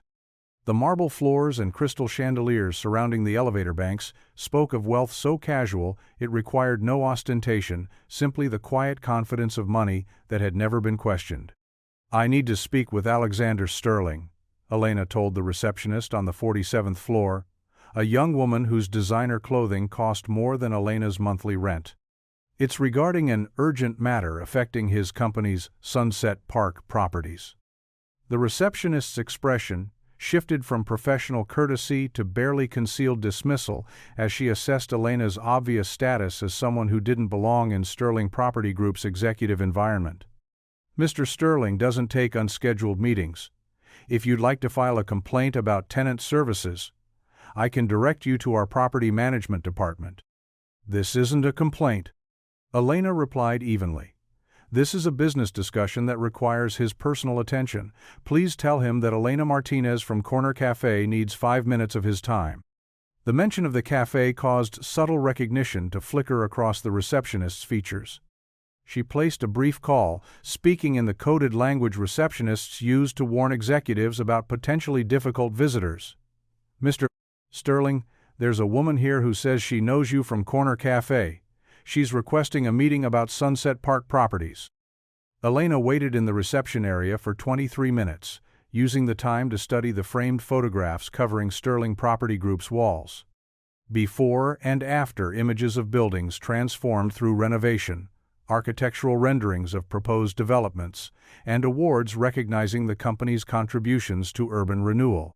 Each image told a story of improvement and progress, but Elena knew the human costs hidden behind the glossy presentations. When Alexander finally appeared, his expression carried a mixture of recognition, embarrassment, and something that might have been relief. He looked older than he had in the cafe's forgiving light, his expensive suit unable to disguise the weight loss and hollow complexion that grief had carved into his features. "Elena," he said, her name emerging with obvious discomfort. "I didn't expect to see you here." "I didn't expect to need to come here," she replied, rising from the leather chair with measured grace. "But circumstances have a way of forcing conversations we might prefer to avoid." Alexander gestured toward his office, acutely aware of his assistant's curious observation and the way Elena's presence disrupted the carefully controlled environment of Sterling Property Group's executive floor. As they walked down the hallway, past conference rooms where other real estate professionals conducted business that shaped the city's development, Elena noted the photographs of Alexander with mayors, senators, and business leaders whose decisions affected millions of lives. His corner office commanded spectacular views of Central Park and the Upper East Side, a perspective that rendered the city's complexity into an abstract pattern of light and shadow. The furniture mahogany desk, leather chairs, Persian rugs represented the accumulated taste of generational wealth, objects chosen for their ability to convey authority rather than comfort. "Please, sit down," Alexander offered, indicating chairs arranged around a small conference table. "Can I get you coffee? Water?" "I'm not here for refreshments," Elena replied, settling into her chair with the composed dignity that concealed her racing heart.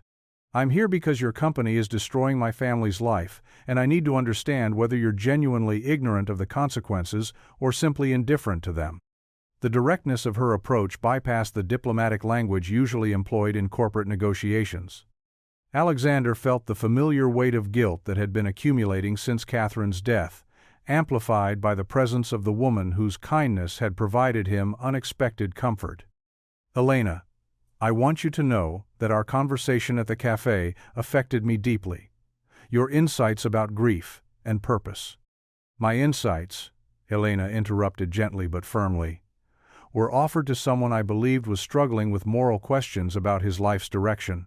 Now I discover that while I was encouraging you to find meaning in helping others, you were implementing policies that would make my children homeless." Alexander flinched at the precision of her assessment. "The eviction proceedings were already in motion before we met. I had no idea you were one of the affected tenants." "But you signed the final notices," Elena pointed out, opening her folder to reveal the eviction documents bearing his signature. "Alexander Sterling, Chief Executive Officer. Your authority, your responsibility, your decision to displace 47 families from my building alone." The sight of his own signature on Elena's eviction notice created a visceral impact that surprised Alexander with its intensity.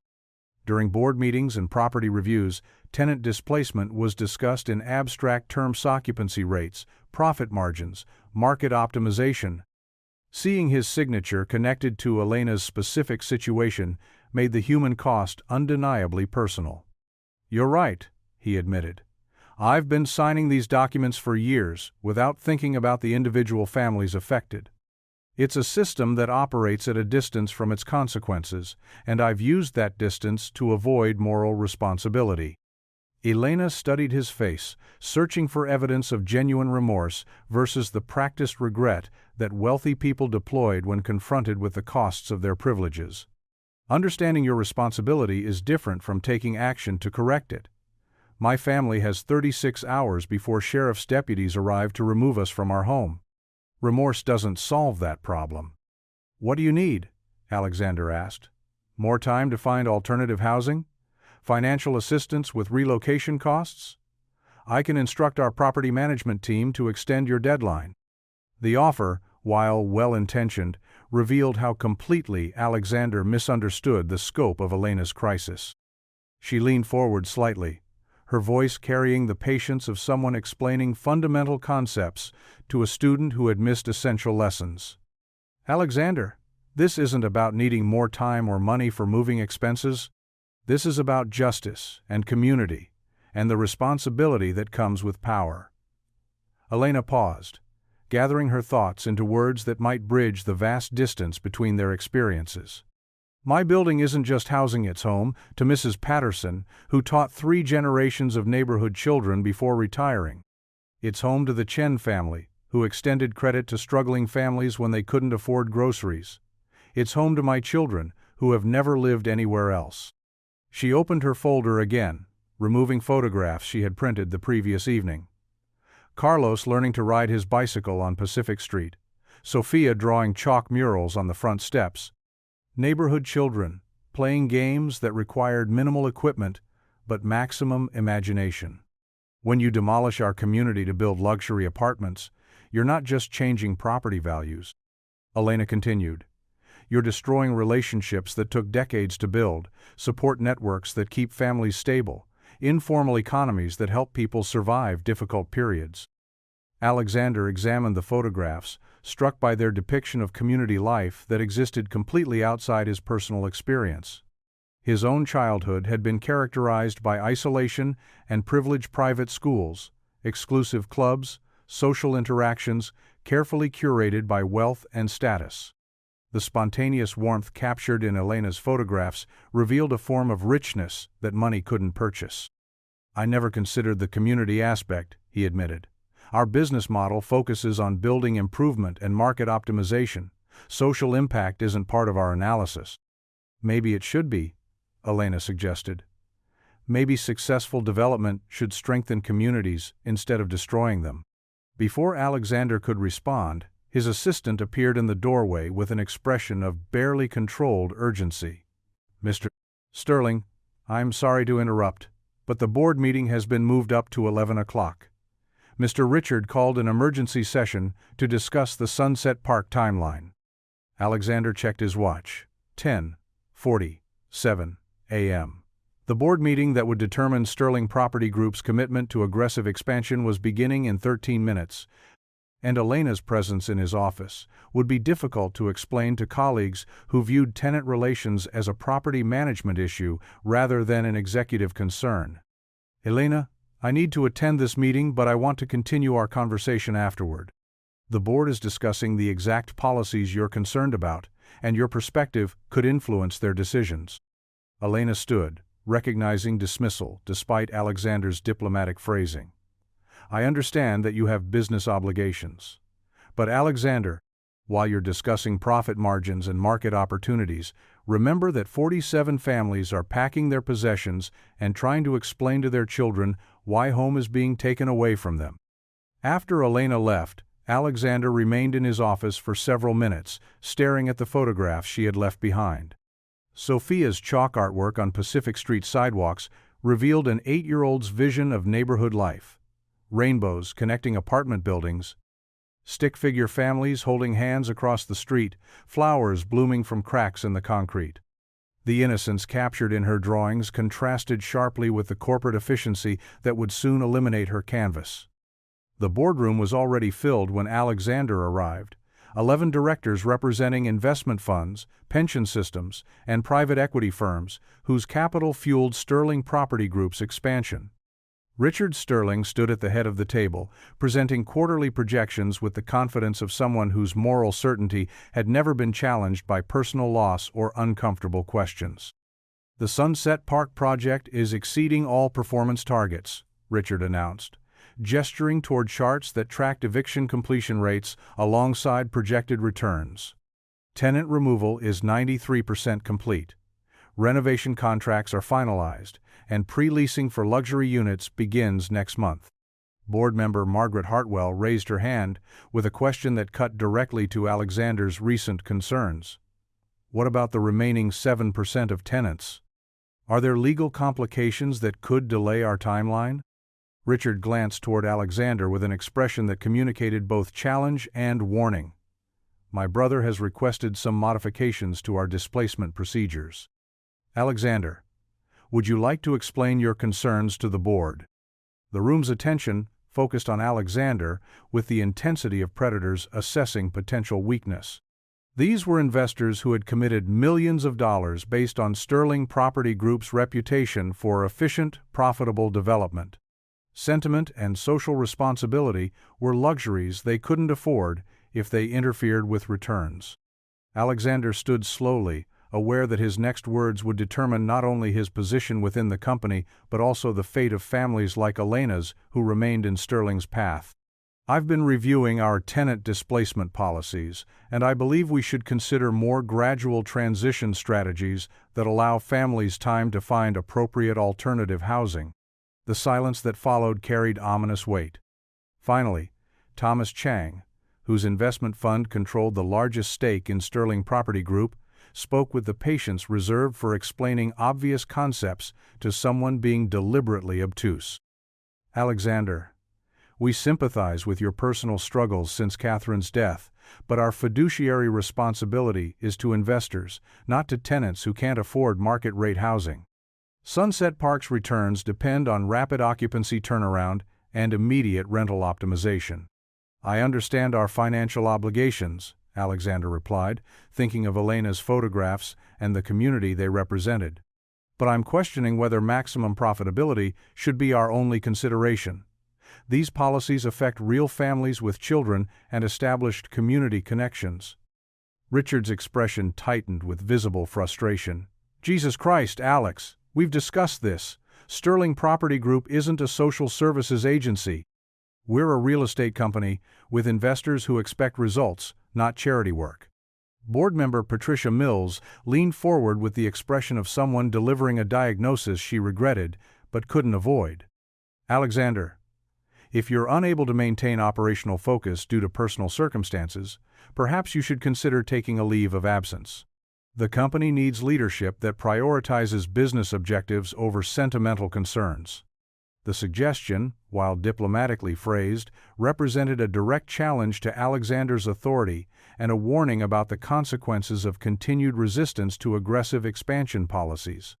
He looked around the table at faces that had once regarded him with respect, but now showed varying degrees of concern and calculation. I need time to develop alternative approaches that balance profitability with community impact, Alexander said finally. Give me 2 weeks to present modified development strategies that achieve our financial goals without devastating displacement. The board members exchanged glances that communicated volumes about their assessment of Alexander's psychological state and business judgment. Richard stepped into the silence with the decisive authority of someone prepared to assume leadership if necessary. 2 weeks, Richard agreed reluctantly. But if your alternative strategies compromise our returns or delay project timelines, the board will need to reconsider executive structure and operational priorities. After the meeting concluded, Alexander returned to his office to find Elena waiting in the reception area. She had spent the past hour observing Sterling Property Group's corporate culture, noting the casual confidence of employees who discussed displacement and renovation as technical challenges rather than human crises. "How did your meeting go?" Elena asked as they returned to Alexander's office. "About as well as expected," Alexander replied, closing the door behind them.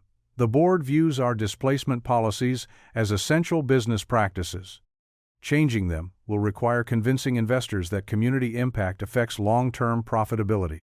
Elena nodded, unsurprised by his report but disappointed by the confirmation that Sterling Property Group's leadership viewed families like hers as obstacles to profit rather than stakeholders in community development. "I want to show you something," Elena said, removing additional documents from her folder. "I spent last night researching Sterling Property Group's recent projects and their long-term performance." She spread papers across Alexander's conference table.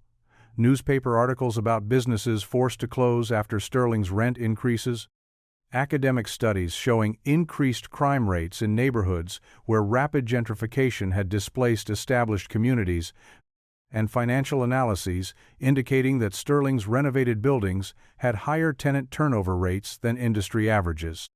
"Your aggressive displacement strategy creates short-term profits but long-term instability," Elena explained, pointing to specific data points. "Buildings lose the community networks that provide informal security and social cohesion. New tenants lack connections to neighborhood resources and support systems. Property values spike temporarily, but often decline when the artificial scarcity is eliminated by increased supply." Alexander studied Elena's research with growing amazement. Her analysis revealed patterns that Sterling Property Group's financial projections had missed, social costs that weren't calculated in profit margins but affected the sustainability of their development model. "Where did you learn to do this kind of analysis?" he asked. "Community college economics courses, nursing school research methods, and 3 years of figuring out how to survive in a system designed to eliminate families like mine," Elena replied matter-of-factly. "When your housing depends on understanding how real estate markets work, you learn to read the data carefully." Elena's research suggested that sustainable development required community engagement rather than community displacement, that successful gentrification strengthened existing neighborhoods instead of replacing them entirely. Her recommendations challenged fundamental assumptions about urban development that had guided Sterling Property Group's strategy for decades. "What you're proposing would require completely restructuring our business model," Alexander observed. "What I'm proposing would require acknowledging that communities have value beyond their real estate prices," Elena corrected. "Successful development should benefit everyone who lives in a neighborhood, not just people who can afford luxury apartments." Alexander was quiet for several minutes, processing Elena's analysis alongside his memories of the board meeting where profit margins had been discussed with religious fervor while human costs remained invisible. Catherine's voice echoed in his mind, asking questions about social responsibility that he had deflected with economic theories that suddenly seemed inadequate. "Elena, if I could convince the board to modify our Sunset Park approach, what would you want to see happen?" Elena had anticipated this question and prepared her response with the careful precision of someone who understood that she would have only one opportunity to present her community's needs. First, immediate suspension of all eviction proceedings pending development of a community transition plan. Second, genuine consultation with existing residents about renovation priorities and affordability requirements. Third, commitment to preserving at least 60% of units as affordable housing for current income levels. The terms Elena outlined would dramatically reduce Sterling Property Group's projected returns while requiring unprecedented collaboration with communities the company had traditionally viewed as obstacles to development. Alexander recognized that accepting her proposals would represent a fundamental shift in corporate philosophy that the board would likely reject. "Those changes would eliminate most of our profit from the Sunset Park project," Alexander said. "Those changes would eliminate most of your profit from displacing working families," Elena clarified. "There might be other ways to generate profit that don't require destroying communities." Elena stood, gathering her documents with the composed dignity that had characterized her entire visit. "Alexander, I'm not here to beg for charity or ask for special treatment because we shared coffee and conversation. I'm here because your company has power to affect thousands of families, and power comes with responsibility." She paused at the door, turning back with an expression that mixed compassion with unwavering determination. "You asked me in the cafe how I keep going when everything feels impossible. I told you that I focus on something bigger than my own pain. Right now, I'm focused on protecting my community from unnecessary destruction." "What if I can't convince the board to accept your proposals?" Alexander asked. "Then you'll have to decide whether your company's profits are more important than doing what's right," Elena replied. "But at least you'll make that choice with full understanding of the consequences." After Elena left, Alexander remained in his office as afternoon shadows lengthened across Manhattan. Her research lay spread across his conference table like evidence in a trial where he was simultaneously judge, jury, and defendant. The photographs of Sophia's chalk artwork and Carlos's neighborhood bicycle lessons seemed to watch him from the corner of his desk, reminding him that abstract policy decisions had faces and names and dreams that could be either protected or destroyed by his choices. The financial projections Richard had presented to the board promised impressive returns built on the systematic displacement of families who had invested decades in building community relationships that couldn't be easily relocated. Elena's alternative vision suggested that those same communities could be strengthened rather than destroyed, but only if Sterling Property Group was willing to prioritize long-term sustainability over short-term profit maximization. As evening fell over the city, Alexander Sterling sat alone in his corner office, surrounded by the symbols of success that felt increasingly hollow. Somewhere in Brooklyn, Elena Martinez was helping her children with homework while preparing for possible homelessness, maintaining maternal strength that kept their world stable despite forces beyond their control. The distance between Park Avenue and Pacific Street was more than geographical. It represented a chasm between power and vulnerability, privilege and struggle, corporate efficiency and human community. Elena's visit had forced Alexander to see that chasm clearly for the first time, and now he faced the choice of whether to bridge it or allow it to continue separating him from the moral clarity that Catherine's love had awakened before her death. The next 2 weeks would determine not only the fate of Elena's family and community, but also Alexander's capacity to honor the promise he had made to his dying wife about remembering that displaced families were real people with children and dreams and communities that mattered to them. The confrontation had ended, but the real test of character was just beginning. The decision came to Alexander Sterling at 3:47 a.m. on a sleepless Thursday morning. As he stood before the floor-to-ceiling windows of his penthouse apartment, watching Manhattan's pre-dawn stillness. Elena's research documents lay scattered across his dining table, where he had spent hours reviewing her analysis of Sterling Property Group's displacement strategies and their long-term consequences for community stability. Her photographs of Sophia's chalk artwork remained pinned to his refrigerator, an incongruous splash of childhood innocence against the stark minimalism of his kitchen.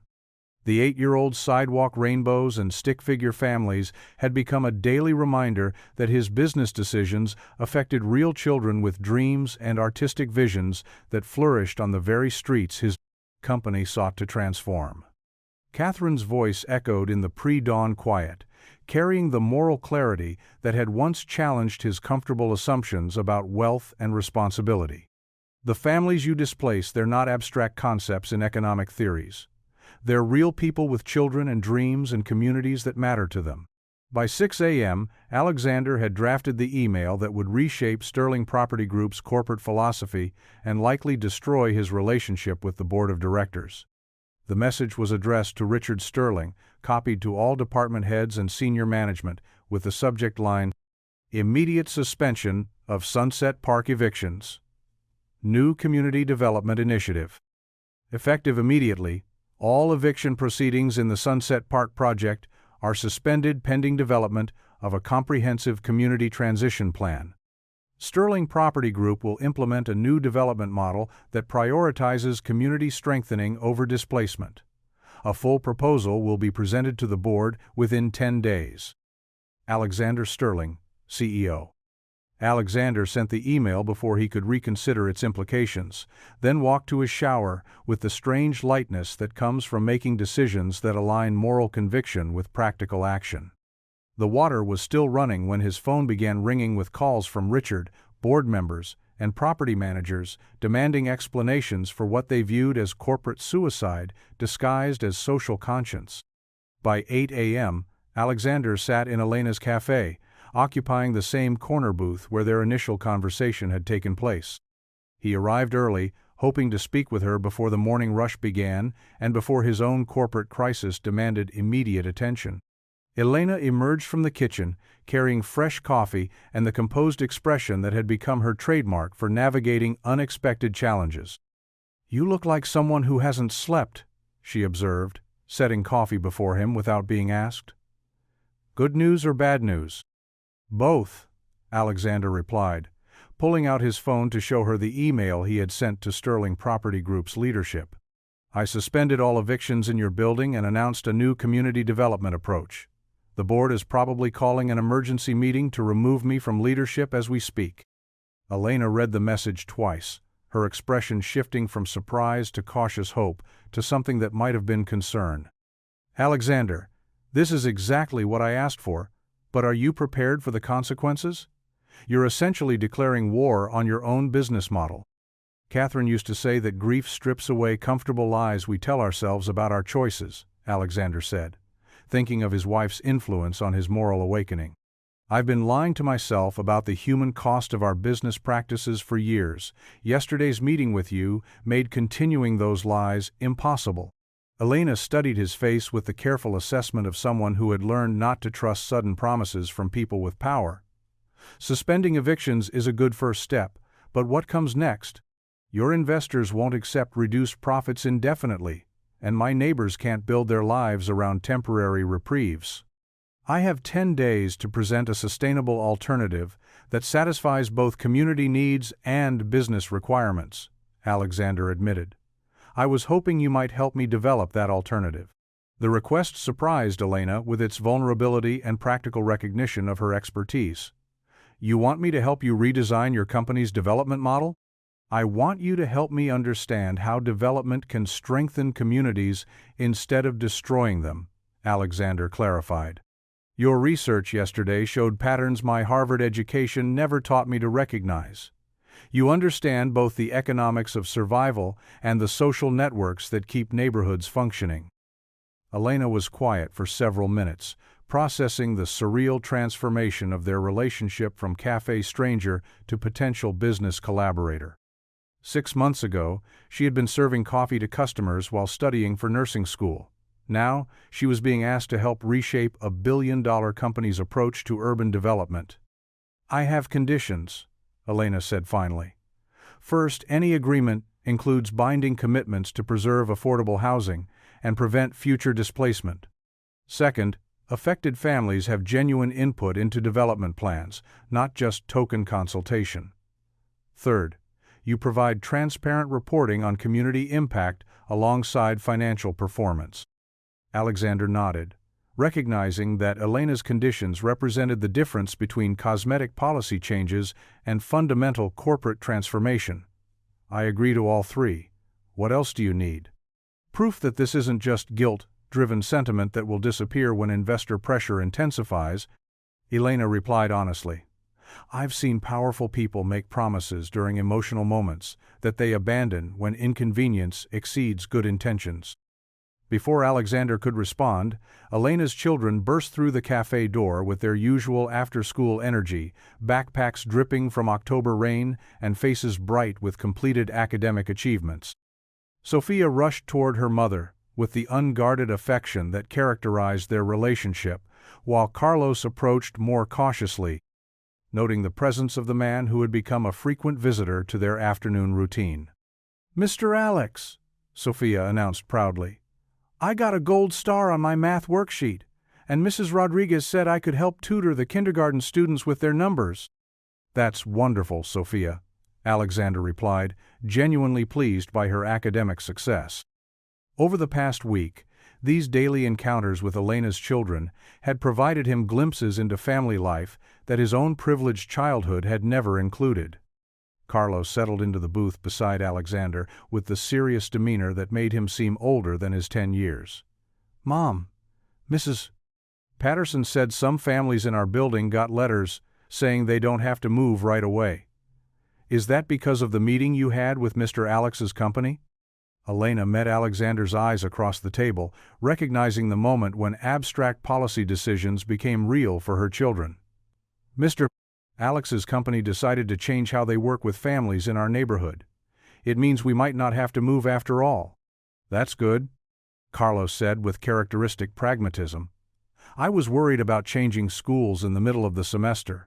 My science fair project is due next month, and I want to present it to my current class." Sophia climbed onto the chair beside Elena, studying Alexander with the direct curiosity that only children possessed. "Are you helping families stay in their homes now, instead of making them leave?" The question, delivered with 8-year-old directness, cut through the corporate complexity Alexander had been navigating to reach the essential moral issue at stake. "I'm trying to, Sophia. Sometimes adults make business decisions without thinking about how they affect children and families. I'm working to make better decisions." "That's good," Sophia declared with the finality of someone whose worldview operated on clear principles of right and wrong. "Everyone should have a home where they feel safe." As Elena helped her children with homework while simultaneously managing the cafe's afternoon operations, Alexander observed the seamless integration of maternal responsibility, academic support, and professional competence that characterized her daily routine. Her ability to maintain family stability while pursuing nursing education and working multiple jobs represented a form of strength that his privileged background had never required him to develop. Alexander's phone buzzed with increasingly urgent messages from Sterling Property Group's management team demanding immediate clarification of his policy changes. Richard had scheduled an emergency board meeting for the following morning, with an agenda that Alexander suspected would focus on his fitness for continued leadership. "I need to return to the office," Alexander told Elena as her children settled into their homework routine. "The board meeting tomorrow will determine whether I have authority to implement the changes we discussed." "What happens if they vote against you?" Elena asked, recognizing the precarious nature of Alexander's position within his own company. "Then Sterling Property Group continues its current practices under new leadership, and the evictions resume," Alexander admitted. "But I'll still have resources to help affected families find alternative solutions, even if I can't change corporate policy." Elena nodded, appreciating his honesty about the limits of his influence. "Alexander, whatever happens tomorrow, thank you for trying." Most people in your position would never have questioned their business practices, let alone risked their careers to change them. The Sterling Property Group boardroom felt smaller than usual when Alexander arrived for the emergency session, its mahogany conference table, surrounded by 11 directors whose expressions ranged from concern to barely concealed hostility. Richard stood at the head of the room with the confident posture of someone prepared to assume leadership if necessary, flanked by legal counsel and financial advisors who had been hastily summoned to assess the implications of Alexander's policy changes. "Ladies and gentlemen," Richard began without preamble, "we're here to address my brother's unilateral decision to suspend profitable operations based on what appears to be emotional rather than strategic thinking." Board member Thomas Chang opened the leather portfolio before him, revealing financial projections that painted Alexander's policy changes in stark economic terms. The Sunset Park eviction suspension will delay project completion by minimum 6 months, reducing projected returns from 34% to approximately 8%. Additionally, Alexander's proposed community consultation requirements will increase development costs by an estimated 40%.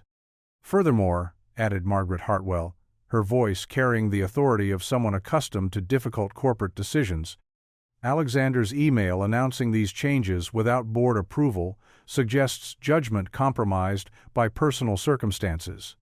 The fiduciary responsibility we owe investors requires leadership focused on profit optimization, not social experimentation. Alexander listened to the systematic dismantling of his policy changes, while studying the faces of directors who had once regarded him as a decisive leader but now viewed him as a liability requiring management. The room's atmosphere carried the clinical efficiency of a corporate intervention designed to remove emotional obstacles to profitable decision-making.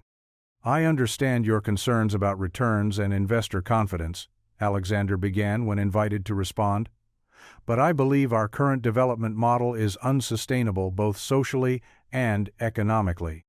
He moved to the presentation screen, displaying Elena's research alongside his own analysis of Sterling Property Group's long-term performance metrics. Community displacement creates short-term profits but long-term instability. Buildings lose the social networks that provide informal security and tenant retention.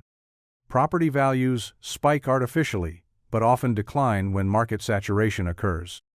Alexander's presentation outlined an alternative development model based on community partnership rather than displacement, graduated rent increases that allowed existing tenants to remain while improving building quality, small business preservation that maintained neighborhood commercial viability, and affordable housing commitments that prevented complete demographic transformation.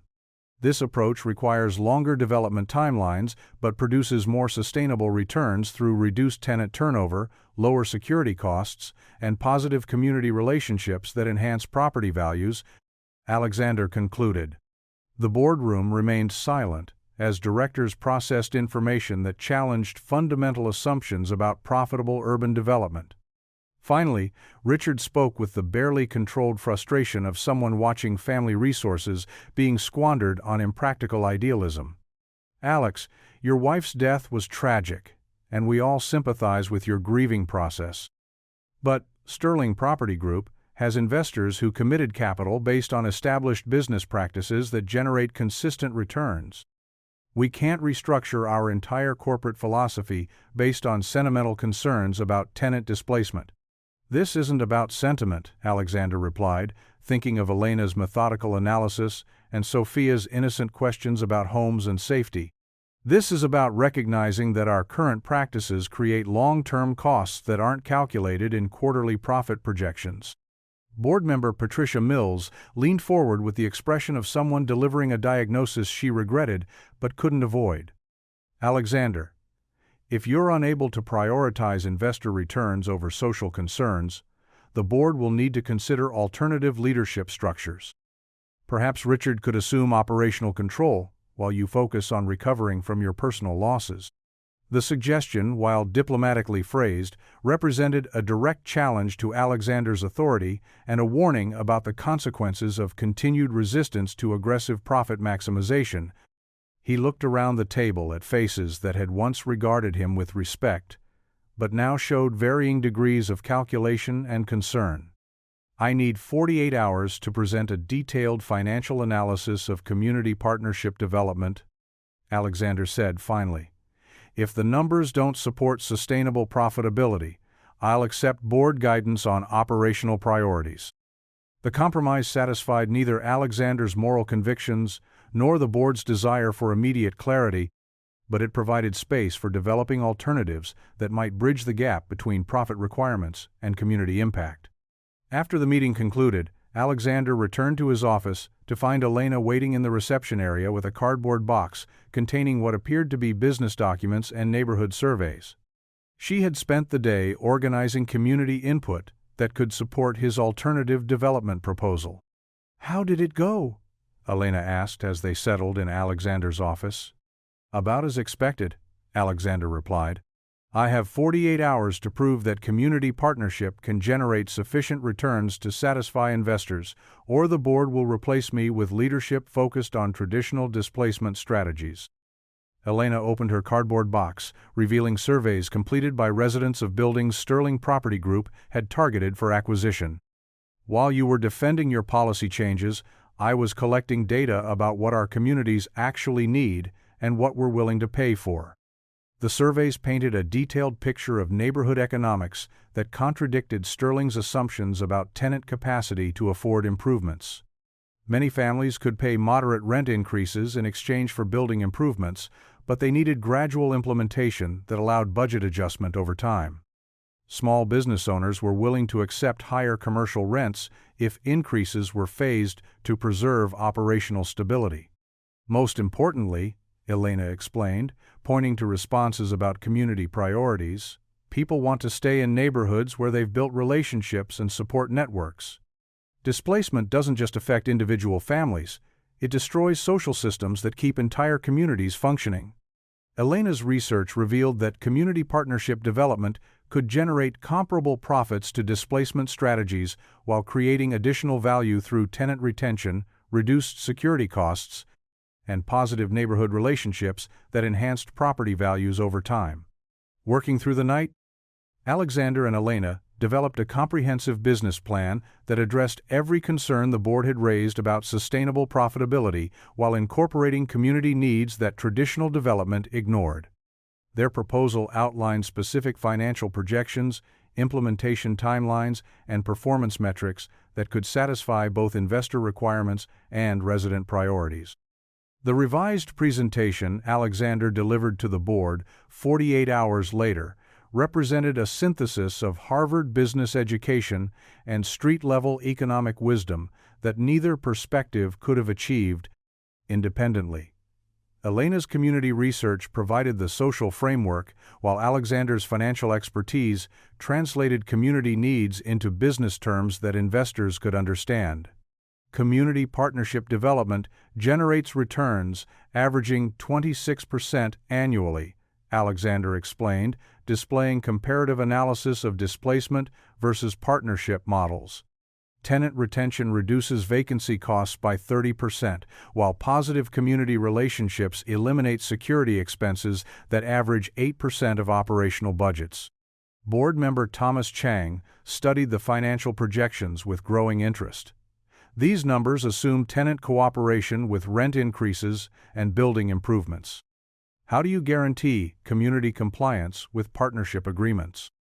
By including residents in decision-making processes that affect their lives, Elena replied from her seat at the back of the boardroom, where Alexander had invited her to observe despite board protocol that excluded outside participants from executive meetings.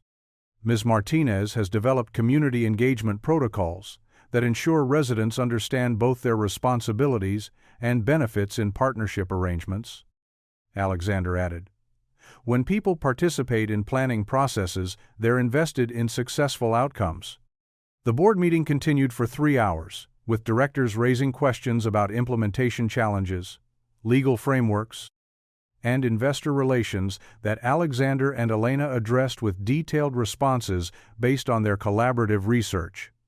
Gradually, Skepticism gave way to cautious interest as board members recognized that community partnership might generate competitive returns while avoiding the public relations challenges that accompanied aggressive displacement strategies.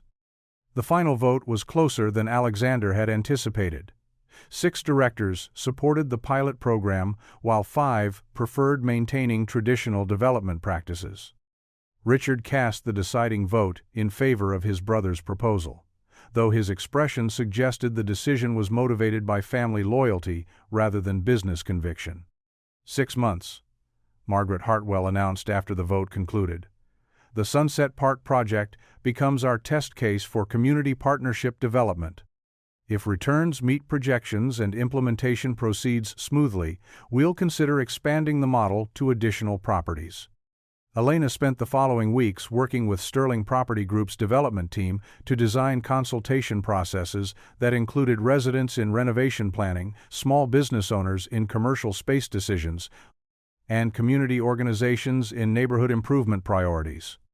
Her role evolved from informal advisor to official community relations director, a position Alexander created specifically to ensure resident voices remained central to development planning. The transformation wasn't without challenges. Some board members remained skeptical about profit potential, while community residents needed time to trust that Sterling Property Group's promises represented genuine policy changes rather than public relations strategies. Elena found herself mediating between corporate requirements and community concerns, translating business terminology into language that reflected neighborhood priorities while explaining resident needs in terms that satisfied investor expectations. 6 months later, the results exceeded everyone's projections. The Sunset Park pilot project achieved 28% returns while preserving 80% of existing residents and businesses. Property values increased gradually rather than spiking artificially, creating sustainable appreciation that benefited both landlords and long-term tenants. Crime rates decreased as community networks remained intact, while building maintenance costs dropped due to resident investment in preserving their homes. Elena's children adapted to their mother's new professional responsibilities with the resilience that had characterized their response to previous family transitions. Carlos excelled in the advanced mathematics program at his unchanged school, while Sophia's artistic talents flourished with access to supplies purchased through Sterling Property Group's Community Enhancement Fund. Mom, Mr. Alex helped Mrs. Patterson get a new stove for her apartment, Sophia announced one evening as Elena reviewed community development reports at their kitchen table. And he said, "The company will pay for art supplies if I want to paint a mural on the building wall." Elena smiled at her daughter's unconscious assumption that Alexander's assistance was natural rather than extraordinary. Over the months of their professional collaboration, he had become Uncle Alex to her children, not family by blood, but family by choice and mutual affection. Alexander's relationship with Elena's family provided him with experiences his privileged background had never offered: homework assistance that required patience rather than tutoring services, birthday celebrations planned around budget constraints rather than unlimited resources, and daily demonstrations of love expressed through attention and consistency rather than expensive gifts. Carlos is building a computer for his science fair project, Elena told Alexander during one of their weekly planning meetings. He's been researching components and calculating costs like a procurement specialist. I could help with funding for his project, Alexander offered, a suggestion that had become natural rather than intrusive over months of friendship. He's learning to work within budgets and make choices based on priorities, Elena replied gently. Those skills matter more than having unlimited resources for every project. Elena's wisdom about parenting and community building challenged Alexander's assumptions about how money should function in relationships and personal development. Her children's happiness and confidence came from stability and attention rather than material abundance, while neighborhood connections provided security that wealth couldn't purchase. Alexander's own isolation began dissolving as he participated in community events that Elena helped organize. Block parties that brought together families from multiple buildings, youth programs that provided academic support for gifted children, like Carlos, and small business development initiatives that strengthened neighborhood economic networks. 1 year after their initial meeting at Corner Café, Elena graduated from nursing school with highest honors, while accepting a position at Brooklyn Methodist Hospital that would allow her to continue living in the Sunset Park community she had helped preserve. Alexander attended her graduation ceremony alongside Carlos and Sofia, applauding with family pride as Elena received recognition for academic excellence achieved while working full-time and raising 2 children. "Mama worked really hard for this," Sofia whispered to Alexander during the ceremony, her 8-year-old voice carrying adult understanding of the sacrifices education had required. "Your mother is one of the strongest people I've ever known," Alexander replied, meaning it completely. Sterling Property Group's community partnership model attracted national attention as other cities struggled with gentrification challenges that displaced working families while failing to create sustainable development outcomes. Alexander received invitations to speak at urban planning conferences, where his collaboration with Elena was presented as an innovative approach to ethical development that proved profitable business practices could strengthen, rather than destroy, existing communities. The recognition felt meaningful precisely because it was shared. Elena accompanied Alexander to industry conferences, presenting community research that provided the social framework for business practices that other developers began adopting. Their partnership demonstrated that sustainable urban development required both financial expertise and grassroots understanding of how neighborhoods actually functioned. 3 years after their initial encounter, Elena opened the envelope containing her nurse practitioner acceptance letter from Columbia University, the same institution where she had first dreamed of healthcare career before Miguel's deployment and death had redirected her path. "Through community college and financial struggle, I got in," she told Alexander over coffee at the cafe where their friendship had begun, her voice carrying quiet satisfaction rather than celebration. "Full scholarship plus a research assistant position studying community health initiatives." "That's incredible, Elena. You'll be an exceptional nurse practitioner. It means 2 more years of school while working, but Carlos will be starting high school and Sofia will be in middle school. The timing finally works." Alexander studied Elena's face, recognizing the careful planning and sacrifice that made this achievement possible. "You know, Sterling Property Group has an educational foundation that provides additional support for employees pursuing advanced degrees." "I know," Elena smiled, "but I've learned that the most important education happens when you have to work for what you're achieving. My children are watching how I handle challenges, and I want them to see that persistence matters more than having things made easy." Elena's wisdom about struggle and achievement had become one of many lessons Alexander absorbed through their friendship. Her approach to parenting, community building, and professional development challenged his assumptions about how success should be defined and achieved.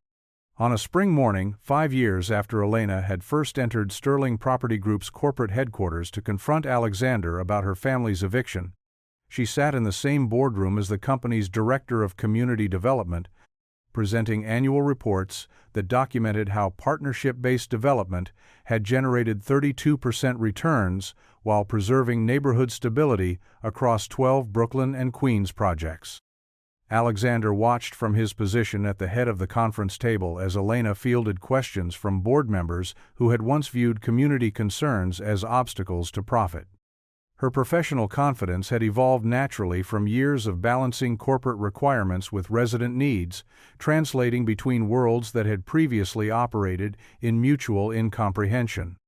The East New York project exceeded all projections for both financial returns and community satisfaction, Elena explained, displaying survey results that showed resident support for building improvements alongside business metrics that documented successful property value appreciation.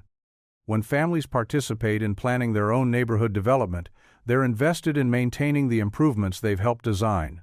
Board member Thomas Chang raised his hand with a question that reflected how completely Sterling Property Group's corporate culture had evolved. "Martinez, what additional resources would help expand community partnership to our new acquisitions in the Bronx?" Elena's response outlined staffing needs, consultation protocols, and resident engagement strategies with the detailed expertise of someone who had developed systematic approaches to challenges that traditional development had ignored. Alexander felt pride watching Elena command respect from investors who measured success primarily through profit margins, but had learned to value the social stability that sustained those profits over time. After the meeting concluded, Alexander and Elena walked together through Brooklyn's changing neighborhoods, observing buildings where Sterling Property Group's partnership approach had preserved community character while improving living conditions. Children played in streets where sidewalk chalk art had become neighborhood tradition rather than temporary decoration threatened by displacement. "Do you ever think about where we'd all be if you hadn't broken down in my cafe that afternoon?" Elena asked as they paused outside the building where she and her children continued to live. "Probably still destroying communities while calling it urban renewal," Alexander admitted. "Your wisdom about purpose and responsibility changed everything for me. Your willingness to question your assumptions and risk your position changed everything for my family and our neighbors," Elena replied. "Not many people with power choose to use it differently when challenged." They stood together on Pacific Street, watching Carlos demonstrate bicycle maintenance techniques he had learned in school to younger children who regarded him as a mentor and role model. Sophia had painted a mural on the building wall that depicted neighborhood families of different cultures holding hands beneath a rainbow that connected apartment windows to local businesses. "She wants to study art and social work when she goes to college," Elena said, following Alexander's gaze to her daughter's artwork. "She says she wants to help communities stay together when they're facing changes." Alexander smiled, recognizing Sophia's career aspirations as natural evolution from the values Elena had instilled through years of modeling strength, compassion, and commitment to justice. "She'll be extraordinary at whatever she chooses." As evening approached and families began gathering for dinner, Alexander reflected on the unexpected journey that had transformed his understanding of success, responsibility, and human connection. Sterling Property Group had become more profitable through community partnership while creating positive social impact that generated its own form of wealth. Elena had completed her nurse practitioner program while raising children who flourished academically and socially in the stable community their mother had fought to preserve. Her professional achievements represented triumph over circumstances that had once seemed overwhelming, while her friendship with Alexander demonstrated that authentic relationships could develop across vast differences in background and experience. Standing on the street where their unlikely partnership had begun with a moment of shared vulnerability in a small cafe, both understood that their lives had been changed by choosing courage over comfort, justice over convenience, and community over isolation. The evening light fell across Brooklyn's neighborhoods with the golden warmth of possibility, illuminating futures built on the understanding that real success required lifting others alongside yourself. Elena's children called from their apartment window, reminding her that dinner was ready and homework needed completion. Alexander prepared to return to Manhattan and the continuing work of building a business that strengthened rather than displaced the communities it touched. Their paths would continue intersecting through professional collaboration and personal friendship that had transformed them both in ways neither could have predicted when Elena first offered coffee and compassion to a broken stranger, seeking comfort in her cafe.